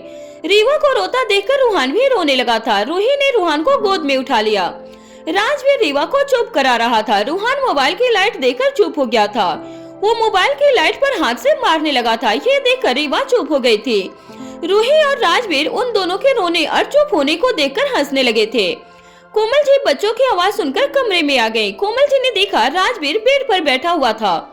कोमल जी ने कुछ सोचते हुए कहा, दोनों बच्चे ठीक है ना? हाँ, बस लाइट के कटते ही थोड़ा रोने लग गए थे। भाई ने फोन की लाइट जलाई तो चुप हो गए। रूही ने कोमल जी के बात का जवाब दिया और राजवीर की तरफ देखा। राजवीर चुपचाप बैठा हुआ था। उसने कोमल जी की तरफ देखा भी नहीं। कोमल जी अभी तक दरवाजे पर खड़ी थी। लाइट के आते ही वो कमरे के अंदर चली गई थी। कोमल जी ने राजवीर से पूछा, काम कैसा चल रहा है राजवीर? अच्छा चल रहा है। राजवीर ने कोमल जी की तरफ भी ना देखी कहा। रूही ये सब देख रही थी। राजवीर ने रीवा को गोद में उठाया। मैं इसे सुला देता हूँ, नहीं तो ये खुद भी नहीं सोएगी और रूहान को भी नहीं सोने देगी। राजवीर ये कहकर जाने के लिए उठा। रूही समझ गई थी कि भाई कोमल जी की वजह से कमरे से जा रहे थे। रीवा जाने से मना कर रही थी। उसे रूहान के साथ खेलना था, लेकिन राजवीर उसे समझाते हुए कमरे से बाहर चला गया था। कोमल जी समझ गई थी कि राजवीर उनसे ज्यादा बात नहीं करना चाहता। कोमल जी वहीं बैठी हुई थी। उन्होंने रूहान को गोद में लिया और उसे सुलाने की कोशिश करने लगी। वहीं दूसरी तरफ मीसा आज ऑफिस से देर तक काम कर रही थी। वो सारा काम खत्म करके ही जाना चाहती थी। थोड़ी देर के बाद वो ऑफिस से निकल गई। अगले 2 दिन के लिए वो रेहान से मिलने जा रही थी। वो नहीं चाहती थी कि कोई भी काम बाकी रह जाए। ऑफिस से घर जाने के बाद मीसा कुछ फाइल्स लेकर अर्णव जी के पास चली गई। मीसा जब कमरे में आई तब अर्णव जी को एहसास हुआ कि मीसा अभी तक ऑफिस में थी। अर्णव जी ने पूछा, बेटा तुम अभी तक ऑफिस में थी? मीसा ने अर्णव जी से कहा, हाँ मैं बस सारा काम खत्म करना चाह रही थी। काम को इतना भी इम्पोर्टेंट मत बनाओ कि हेल्थ बिगड़ जाए। हर दिन एक टाइम फिक्स होना चाहिए, उससे ज्यादा काम नहीं करना चाहिए। डैड, मैं वीकेंड पर रिहान से मिलने जा रही हूँ, इसलिए सोचा सारा काम खत्म करके जाऊँ। वाह, ये तो बढ़िया प्लान है। अच्छे से जाओ और एंजॉय करो, काम आकर कर लेना, कहीं भागा नहीं जा रहा है। डैड, ये कुछ फाइल्स है, आप पढ़ लेना। वैसे मैं संडे रात तक आ जाऊंगी और मंडे से ऑफिस ज्वाइन कर लूंगी। कोई जरूरत नहीं है इतनी जल्दी आने की, आराम से सोच देखकर और घूम कर आओ। इतने दिनों तक तुमने ऑफिस संभाला जब मैं बीमार था, अब मेरी बारी है ऑफिस संभालने की। ओके डैड, मैं चलती हूँ, मुझे प्लानिंग और पैकिंग भी करनी है। मीसा ये बोलकर जाने लगी। तभी अर्णव जी ने कहा, मेरी तरफ से रॉक स्टार को विश कर देना। ये बोलकर अर्णव जी अपना काम करने लगे थे। मीसा अपने कमरे में आ गई। आज वो बहुत ज्यादा थक गई थी। मीसा ने रिहान के मैनेजर से बात की। रिहान के मैनेजर ने पूरी बात सुनने के बाद मीसा को सारी ट्रेवल डिटेल्स और शो डिटेल्स बता दी थी। फिर दोनों ने सरप्राइज कैसे देना है ये डिस्कस किया था। मीसा को मैनेजर का पूरा सपोर्ट मिल रहा था, इस बात से वो बहुत ज्यादा खुश भी थी। मीसा ने अपना लैपटॉप खोला और फ्लाइट की टिकट बुक कर दी। मीसा बहुत एक्साइटेड थी, इसी एक्साइटमेंट में उसे पूरी रात नींद भी नहीं आई। कुछ दिनों से मिहिर की मीसा से ठीक से बात नहीं हो पा रही थी, इसलिए मिहिर मीसा के कमरे में आ गया था। मिहिर ने जब मीसा को एक्साइटेड में देखा तो वो समझ गया कि कुछ न कुछ रिहान से रिलेटेड बात होगी। क्या हो रहा है मीसा? कुछ नहीं, मीसा ने जवाब दिया। मिहिर कमरे के अंदर आकर बैठ गया था। मीसा ने अपना ट्रॉली बैग निकाला और बेड पर रख दिया। उसके बाद अपना सामान निकालकर उसमें रखने लगी थी। मिहिर ने पूछा, तू कहीं जा रही है क्या? हाँ, लेकिन तुझे नहीं बताऊंगी। ओहो, अब समझा मैं, रॉक स्टार से मिलने जा रही है। सीधा सीधा बोलना छुपा क्यों रही है? मीसा ने मुंह बनाकर कहा कि इसलिए छुपा रही हूँ क्योंकि तू 50 सवाल पूछने लगेगा। अक्सर मिहिर मीसा को सवाल पूछ कर परेशान करता था। ये मिहिर की बचपन से आदत थी। कितने दिनों के लिए जा रही है? बस वीकेंड पर जाऊंगी, उसको सरप्राइज दूंगी और वापस चली आऊंगी। अब कुछ मत पूछना, मीसा ने कहा और वो अपना काम करने लगी। हाँ भाई, जाओ जाओ, बढ़िया वीकेंड का प्लान बनाया है तूने। मिहिर ने मीसा के प्लान की तारीफ की। मीसा ये सुनकर समझ गई कि मिहिर कुछ सोच रहा था। मीसा ने कहा, तू भी मिला कीर्ति से वीकेंड पर? देखता हूँ। मिहिर अपने फोन पर टाइप कर रहा था। मीसा ने पूछा, क्या कर रहा है? अपने वीकेंड की तैयारी। बहुत सही। मिहिर ने कीर्ति को मैसेज किया, वीकेंड पर मिले क्या? मिहिर के पास कीर्ति का कोई रिप्लाई नहीं आया था। मिहिर अपने कमरे में आ गया। मिहिर के कमरे में जाने के बाद मीसा ने लगभग अपनी पैकिंग पूरी कर ली थी। तभी इसके उसके रूम में आई और मीसा को इतना खुश देखकर बोली, क्या बात है मीसा, आज तो तेरे चेहरे पर से खुशी जाने का नाम ही नहीं ले रही है। इसके की बात सुनकर मीसा ने उसकी तरफ देखकर कहा, हाँ, क्योंकि मैं बहुत दिन के बाद जो रेहान से मिलने वाली हूँ। मैं तो बस ये सब सोचकर ही एक्साइटेड हो रही हूँ कि मुझे देखकर रेहान का रिएक्शन क्या होगा। मैं बस इमेजिन कर सकती हूँ। मीसा की बात सुनकर इसके ने कुछ नहीं कहा। वो बस मीसा को खुशी के साथ देखे जा रही थी। मीसा के पैकिंग खत्म होने के बाद मीसा इसके की तरफ देखकर बोली, एक बार मेरे सारे सामान को देखकर बताना, कुछ कमी तो नहीं रह गई। मीसा तो सिर्फ 2 दिन के लिए जा रही है। उस 2 दिन के लिए तू कितना सामान रखेगी? कुछ भी लेकर चली जा। इसके ने मीसा की तरफ देखते हुए बोला। इसके की बात पर मीसा बोली, मैं हर चीज परफेक्ट चाहती हूँ, ऐसा न हो कि लास्ट मोमेंट पर कुछ न मिले। मीसा की बात पर इसके हंसते हुए बोले, आई कांट बिलीव तू ये सब बातें कर रही है। रेहान के साथ रहते रहते तू बहुत बदल गई है। पहले तो तुझे ये सारी बातें बकवास लगती थी, लेकिन अब खुद ही इतना सोच रही है। इसके की बातों को सुनकर मीसा बेड पर बैठते हुए बोली, हाँ, क्योंकि पहले और अब की बातों में बहुत कुछ अलग है। पहले तो मुझे प्यार जैसी बातों पर विश्वास ही नहीं था, लेकिन अब होता है। मीसा की बातों को सुनकर इसके ने कोई जवाब नहीं दिया। वो सिर्फ मुस्कुराकर उसे देख रही थी। इसके को कुछ न बोलता हुआ देखकर मीसा बोली, क्या हुआ, तू ऐसे अचानक से चुप कैसे हो गई? मैं बस खुश हूँ तेरे लिए। खैर, मैं एक बार तेरे सामान को अच्छे से देख लेती हूँ, वरना अगर कुछ छूट गया तो तू बाद में मुझे ही सुनाने वाली है। इसकी मीसा के सामान को अच्छे से चेक करते हुए बोली। सारे सामान को अच्छे से देख लेने के बाद इसके ने आगे कहा, सब ठीक है, तो बिना बात के टेंशन ले रही है। वैसे बता, तो सच में कल तक आ जाएगी ना? हाँ, तुझे ऐसा क्यों लग रहा है कि मैं नहीं आ पाऊंगी? मीसा ने तो यही सोचा हुआ था कि वो आज वहाँ जाकर रेहान को सरप्राइज देगी और कल का पूरा दिन उसके साथ स्पेंड करने के बाद वापस आ जाएगी।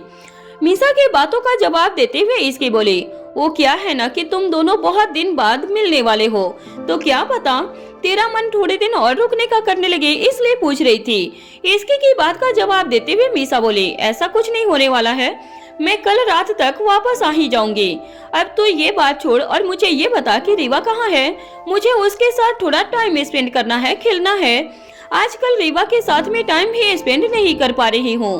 वो नीचे लिविंग हॉल में है, वहाँ पर उसके साथ सभी बैठे हुए हैं और रीवा कभी किसी को परेशान कर रही है तो कभी किसी को। इसके ने मीसा की बात का हंसते हुए जवाब दिया था। इसके की बात पर मीसा बोली, ठीक है तो चल नीचे चलते हैं, वैसे भी अभी मुझे निकलने में बहुत समय है। मीसा के बात पर इसके ने हाँ में अपना सिर हिला दिया और दोनों नीचे लिविंग हॉल में आ गए थे। हॉल में इस समय सिर्फ अर्णव जी और दादी बैठे हुए थे। यह देखकर इसकी बोली, सभी कहाँ गए?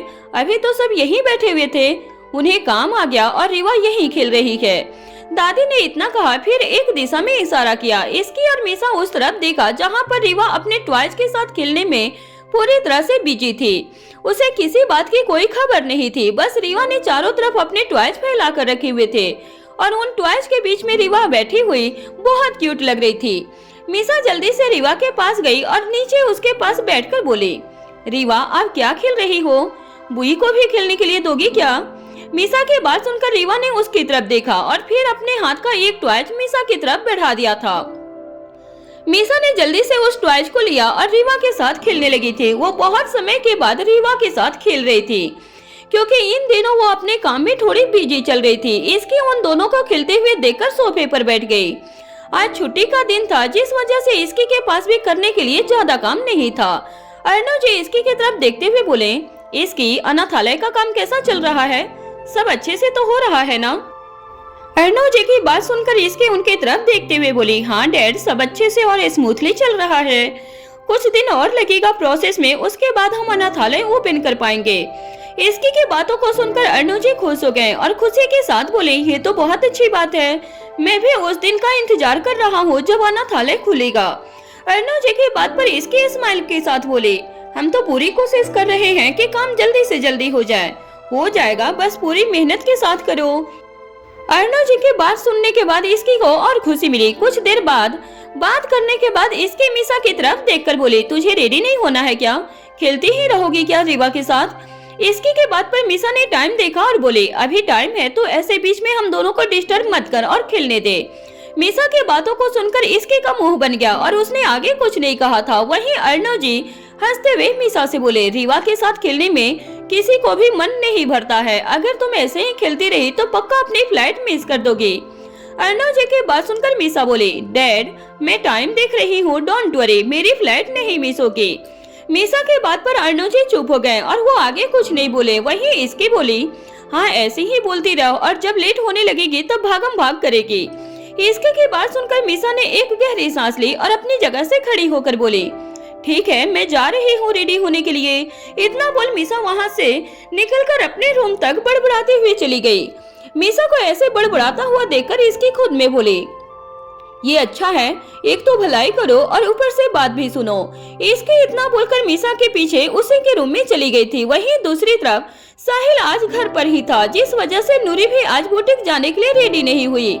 नूरी अपने रूम का कुछ सामान ठीक कर रही थी कि तभी वहाँ साहिल आया और नूरी को देखकर बोला, तुम बुटीक जाने के लिए रेडी क्यों नहीं हुई अभी तक? साहिल की बात सुनकर नूरी बोली, आज आप ऑफिस नहीं जा रहे हैं ना? नूरी ने इतना कहा ही था कि तभी उसकी बात को काटते हुए साहिल बोल पड़ा, तो क्या हो गया? मैं नहीं जा रहा, लेकिन मैं तुम्हें तो छोड़ दूंगा ना। वैसे भी वीकेंड का दिन बुटीक के लिए बहुत अच्छा रहता है, ऐसे में तुम आज ही नहीं जाओगी? साहिल की बातों का जवाब नूरी के पास नहीं था। साहिल आज घर पर था, जिस वजह से नूरी को लगा कि उसका जाना सही नहीं होगा और सेजल को इस बारे में पता चलता तो शायद इस बात का एक अलग ही ताना उसे दे देती। नूरी वहाँ खड़ी ये सारी बातें सोच ही रही थी कि दोबारा से साहिल की आवाज आ गई, क्या हुआ? अब क्या सोच रही हो? तुम जाकर जल्दी से रेडी हो जाओ, मैं तुम्हें छोड़ाऊंगा। साहिल ने एक बार फिर से अपनी बात कही थी। साहिल जानता था कि वीकेंड का टाइम कितना अच्छा था बुटीक के लिए। इस समय ज्यादा कस्टमर नूरी के पास आने वाले थे। साहिल के बात सुनने के बाद नूरी आगे कुछ बोल नहीं पाई और वो अपने कपड़े लेकर वॉशरूम में चली गई चेंज करने के लिए। नूरी के जाने के बाद साहिल अपने फोन में कुछ करने लगा, तभी उसके रूम में सेजल आई। सेजल को इस समय अपने कमरे में देखकर साहिल एकदम से चौंक गया था और बोला, मॉम आप यहाँ? सेजल ने कहा, क्यों, मैं नहीं आ सकती यहाँ क्या? ऐसी कोई बात नहीं है मॉम, वो आप इतनी सुबह सुबह आ गई। साहिल ने इतना कहा ही था कि नूरी जो अपने कपड़े चेंज करने के लिए गई थी वो अपने कपड़े चेंज करके बाहर आ गई। नूरी को रेडी देखकर सेजल बोली, ये कहाँ जाने के लिए तैयार हुई है? बुटीक मॉम, वीकेंड है तो मैंने कहा कि आज उसे जाना चाहिए। साहिल ने सेजल की बात का जवाब देते हुए कहा। साहिल की बात सुनकर सेजल बोली, साहिल तुम तो आज छुट्टी पर हो तो इसे भी घर पर। सेजल ने इतना कहा ही था कि साहिल बोल पड़ा, कम ऑन मॉम, मेरी वजह से ये घर पर क्यों रहेगी? मेरी काम करने के लिए सर्वेंट हैं और आप प्लीज बार बार ये मत बोलिए, करने दीजिए नूरी को काम।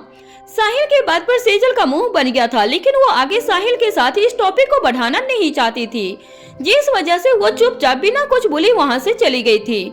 सेजल जब भी नूरी के लिए साहिल को कुछ बोलने की कोशिश करती, साहिल सेजल को ज्यादा कुछ बोलने ही नहीं देता था।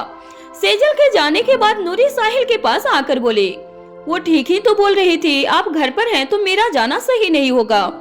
क्या सही नहीं होगा? शादी से पहले भी मैं इस घर में रहता था और मैं कोई बच्चा नहीं हूँ, इसलिए तुमसे ज्यादा सोचना बंद करो और अपने काम पर ध्यान दो। साहिल ने इतना कहा और अपने कार की चाबी लेकर रूम से बाहर निकल गया। नूरी भी साहिल के पीछे पीछे रूम से निकल गई। कुछ देर के बाद साहिल कार ड्राइव कर रहा था और नूरी खामोशी से बैठी हुई थी, बुटीक पहुंचने का वेट कर रही थी। कार चलाते हुए साहिल बोला, रास्ते को देखने से वो जल्दी खत्म नहीं हो जाएगा। साहिल की बात सुनकर नूरी का ध्यान उसकी तरफ आया और नूरी धीरे से बोली, नहीं मैं बस ऐसे ही देख रही थी। नूरी की बात पर साहिल बोला, आज के दिन भी ट्रैफिक है, लगता है लोग अपने घरों से घूमने के लिए निकले हुए हैं या फिर काम करने के लिए। आज सभी की छुट्टी नहीं होती, बहुत लोग काम भी करते हैं। नूरी ने साहिल की बात पर कहा। नूरी की बात सुनकर साहिल ने कहा, हाँ ऐसा बोल सकते हैं। साहिल और नूरी इस तरह इधर उधर की बातें कर रहे थे कि कुछ ही देर में नूरी का बुटीक आ गया था। पूरे मार्केट में आज चहल पहल थी, जिसे देखकर साहिल नूरी से बोला, देखा वीकेंड का हाल, हर मार्केट की सिचुएशन यही होती है और अभी तो दिन शुरू हुआ है, शाम होते होते और भीड़ बढ़ जाती है, यही समय तुम्हारे काम के लिए अच्छा है। साहिल की बात सुनकर नूरी ने चारों तरफ नजरें घुमाई। बहुत से लोग नजर आ रहे थे, वीकडे पर इतने लोग नहीं होते थे। ये सब देखते हुए नूरी साहिल से बोली, आप सही बोल रहे हो, आज तो बहुत से लोग हैं, ऐसा ही होता है क्या?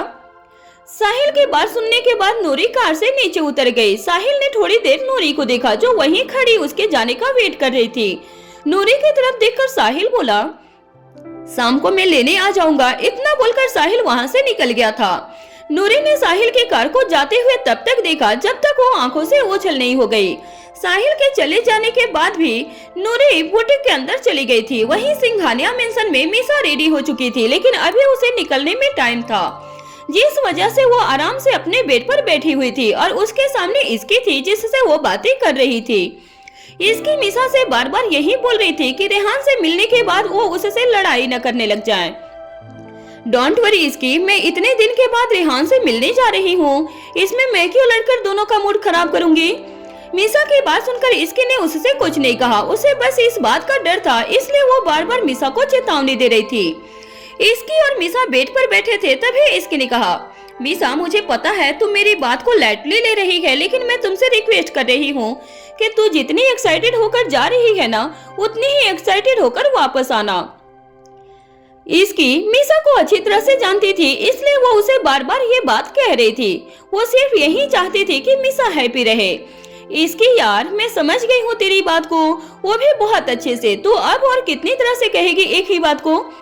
इसकी ने कहा, वेल मेरी बात तुझे कितनी समझ आई वो तो बाद में ही पता चलेगा। मिसा थोड़ा आगे आई और उसने इसकी को हग करते हुए कहा, तो बिल्कुल टेंशन मत ले, काश तू भी चलती तो मजा आ जाता।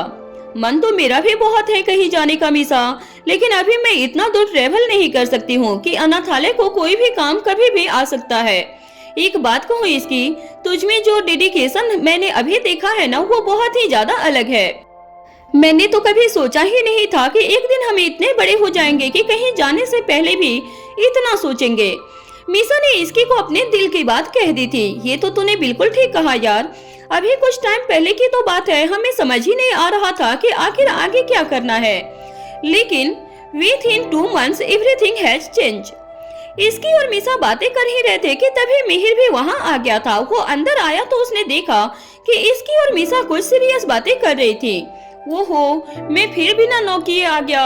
सॉरी गर्ल्स, मुझे पता है तुम दोनों मेरी ही बुराई कर रही होंगी। खैर, अब मैं तो हूँ ही इतना फेमस कि लोग मेरे बारे में बात किए बिना रह ही नहीं सकते हैं। जैसे ही मिहिर चुप हुआ तो इसकी और मीसा को इतनी तेज हंसी आई कि दोनों पीठ पकड़ कर हंसने लगे थे। बहुत हंस ले तुम दोनों। मिहिर सिंघानिया अपनी तौहीन बर्दाश्त नहीं कर सकता है। तुझे पता है मिहिर, तू ना और ज्यादा फेमस हो सकता है। अच्छा, वो कैसे? वो ऐसे कि तो अगर म्यूजियम में जाकर खड़ा हो जाए तो तुझे देखने के लिए टिकट लगना स्टार्ट हो जाएंगे। मिहिर सिंघानिया दुनिया का 9वां अजूबा, 500 रुपया पर person. Better than you both. हाँ, ये तो है कि जिस सांचे में भगवान जी ने तुझे बनाया ना, उसके बाद वो सांचा उन्होंने तोड़ दिया था, क्योंकि तू इस दुनिया में अकेले ही काफी है। क्या बात है इसकी? इस बात पर तुझे मेरी तरफ से एक लाइट हग। मीसा ने इसकी से हंसते हुए कहा। हाँ, आना मीसा, आज तो तुम मुझसे 2 हग डिजर्व करती है। मिहिर को गुस्सा आ रहा था। उसने कहा, मीसा की बच्ची, तू भी इसकी के साथ मिल गई। अब देख तुझे कैसा मजा चखाता हूँ। मिहिर मीसा को मारने के लिए उसके पीछे भागने लगा। दोनों कभी बेड के ऊपर चढ़े तो कभी सोफे के पीछे भागने लगे थे। दोनों ने एक दूसरे के पीछे भाग कर पूरा रूम सिर पर उठा लिया था। कुछ देर के बाद दोनों इतने थक गए कि सोफे पर बैठकर हाँफने लगे थे। मिहिर ने घुटते हुए कहा, बड़ी आई टाइट हग वाली, मुझे तो मॉम डैड ने कहा था कि मैं तुझे एयरपोर्ट ड्रॉप कर दूं, लेकिन मैं कहीं नहीं जाने वाला हूँ। मिहिर, तो सच में गुस्सा हो गया क्या? हम तो सिर्फ मजाक कर रहे थे। तो मीसा को ड्रॉप करने नहीं जाएगा तो कौन जाएगा? मिहिर ने कहा, मुझे ये फालतू मजाक बिल्कुल पसंद नहीं है। इसके बेड से उठी और वो मीसा और मिहिर के बीच में जाकर बैठ गई थी। उसने कहा, तुम दोनों लड़ते हुए बिल्कुल अच्छे नहीं लगते हो। इसकी ने दोनों को हाथ मिलाने के लिए कहा। मीसा और मिहिर ने सब कुछ भूलकर झट से हाथ मिला लिया। तभी मिहिर ने कहा, तुझे पता है इसकी, जब हम छोटे थे ना, तब राजवीर भाई भी हमारी लड़ाई ऐसे ही सॉल्व करवाते थे। मीसा ने कहा, वो हम दोनों को पास बुलाते थे और फिर दोनों को हाथ मिलाने के लिए कहते थे। तभी तो तेरे एक बार कहने भर से हम दोनों ने हाथ मिला लिया। इसके तूने तो हमारी बचपन वाला मोमेंट याद दिला दिया था। तभी कोमल जी रूम में आए तो उन्होंने देखा कि रूम की हालत तो अस्त व्यस्त पड़ी थी। मिहिर, मीसा, तुम दोनों फिर से लड़ने लगे। मिहिर, मैंने तुझे कहा था कि मीसा को ड्रॉप करने जाना है ना, कि उससे लड़ाई करनी है। इसके बेटा, तुम तो मना करती इन दोनों को, और ये रूम की क्या कंडीशन बना दी है। कोमल जी ये सब देखकर परेशान हो गई थी। मिहिर और मीसा जानते थे कि अब उन्हें इस सिचुएशन में सिर्फ और सिर्फ इसकी ही बचा सकती थी। इसकी ने कहा, मम्मा आप नीचे चलो, इन दोनों को मैं लेकर आती हूँ। आप मुझे बस 5 मिनट दे दो। तुम कह रही हो तो मैं मान रही हूँ। इसकी फ्लाइट का टाइम हो चुका है। उनके जाते ही इसके ने मिहिर और मीसा की तरफ देखते हुए कहा, अब तुम दोनों के पास 5 मिनट है। अपनी अपनी हालत ठीक करो और चलो नीचे। इसकी की बात सुनते ही मिहिर और मीसा बिना कुछ कहे ही अपने अपने काम में लग गए थे। इसकी मीसा की हेल्प करवा रही थी और ठीक 5 मिनट के बाद वो तीनों नीचे चले गए। सभी मीसा को सी ऑफ करने के लिए हॉल में आ गए थे। तभी राजवीर भी ऑफिस से आ गया था। दादी ने कहा, मीसा फ्लाइट में सो मत जाना, जब चंडीगढ़ आ जाए तो उतर भी जाना। दादी आप भी ना। माँ बिल्कुल ठीक कह रही है बेटा, खुद का ध्यान रखना ठीक होता है। यस डैड, मैं खुद का ध्यान रखूंगी, लेकिन आप अभी ऑफिस मत चले जाना। आपको अभी रेस्ट करना है, मंडे के साथ ही चलेंगे। ओके बेटा। तभी इसकी ने राजवीर से कहा, आप भी मीसा को बाय कह दो ना। राजवीर ने आज एक बार में ही इसकी की बात मान ली थी और वो मीसा के पास जाकर बोला, मीसा कोई भी प्रॉब्लम हो तो बता देना, और मैंने मैनेजर से बात कर ली है, एयरपोर्ट पर वो तुम्हें पिक करने आ जाएंगे। घर में किसी ने एक्सपेक्ट नहीं किया था कि राजवीर ने खुद इतना कुछ अरेंज करवा दिया था।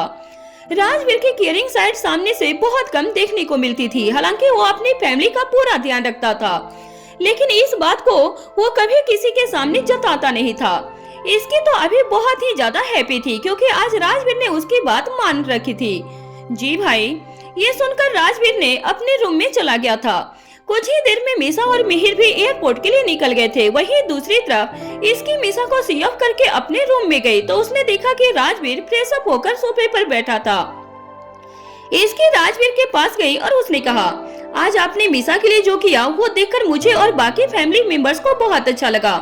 इसकी मैंने जो किया वो मेरा फर्ज है।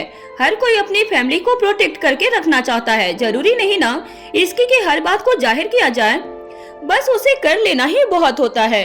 राजवीर, कभी कभी आप कुछ ऐसी बातें कह देते हैं कि मुझे बिल्कुल समझ नहीं आती है।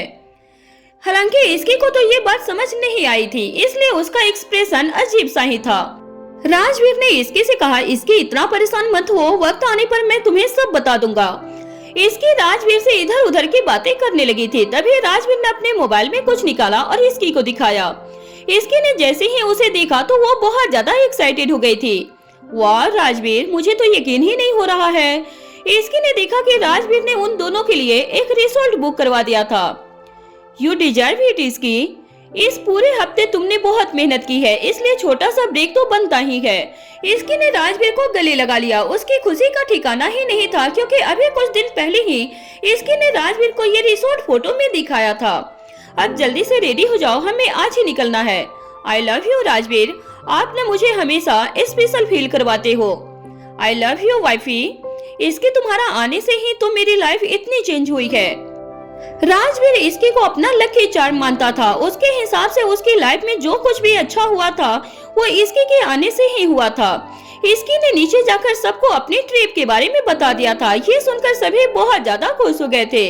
कोमल जी ने कहा, इसकी अभी मौसम चेंज हो रहा है तो रीवा को हम रख लेंगे, तुम दोनों आराम से घूम कर आ जाओ। ठीक है माँ, इसकी ने कहा और वो फिर अपने रूम में चली गई। वहीं दूसरी तरफ मीसा चंडीगढ़ पहुँच गई थी और वो जैसे ही एयरपोर्ट से बाहर निकली तो मैनेजर ने उसके लिए कार भिजवा दी थी। रेहान का कंसल्ट स्टार्ट हो गया था। आज उसके कंसल्ट में बहुत ज्यादा तादाद में लोग आए हुए थे। मीसा भी कंसल्ट की लोकेशन पर पहुंच गई थी। मैनेजर ने मीसा के लिए ट्विनिंग आउटफिट भिजवा दिया था। मीसा ने जल्दी से वैनिटी में ड्रेस चेंज कर ली थी। रेहान और उसका बैंड परफॉर्म कर रहे थे कि तभी अनाउंसमेंट हुई। अब आ रहे हैं आपके सामने हमारे रॉक स्टार रेहान की एक बहुत ही स्पेशल गेस्ट। रेहान को अभी तक बिल्कुल भी अंदाजा नहीं था कि मीसा उसके सामने आने वाली थी।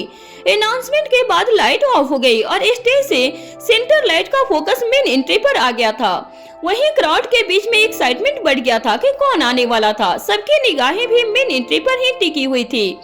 मीसा ने अपने हाथ में माइक लिया और उसने गाना शुरू कर दिया, तुम हो मेरे पास, साथ मेरे हो तुम यूं ही। उसकी आवाज सुनकर पूरा क्राउड बिल्कुल शांत हो गया था। मीसा ने जैसे ही एंट्री ली तो रेहान उसे देखता ही रह गया था।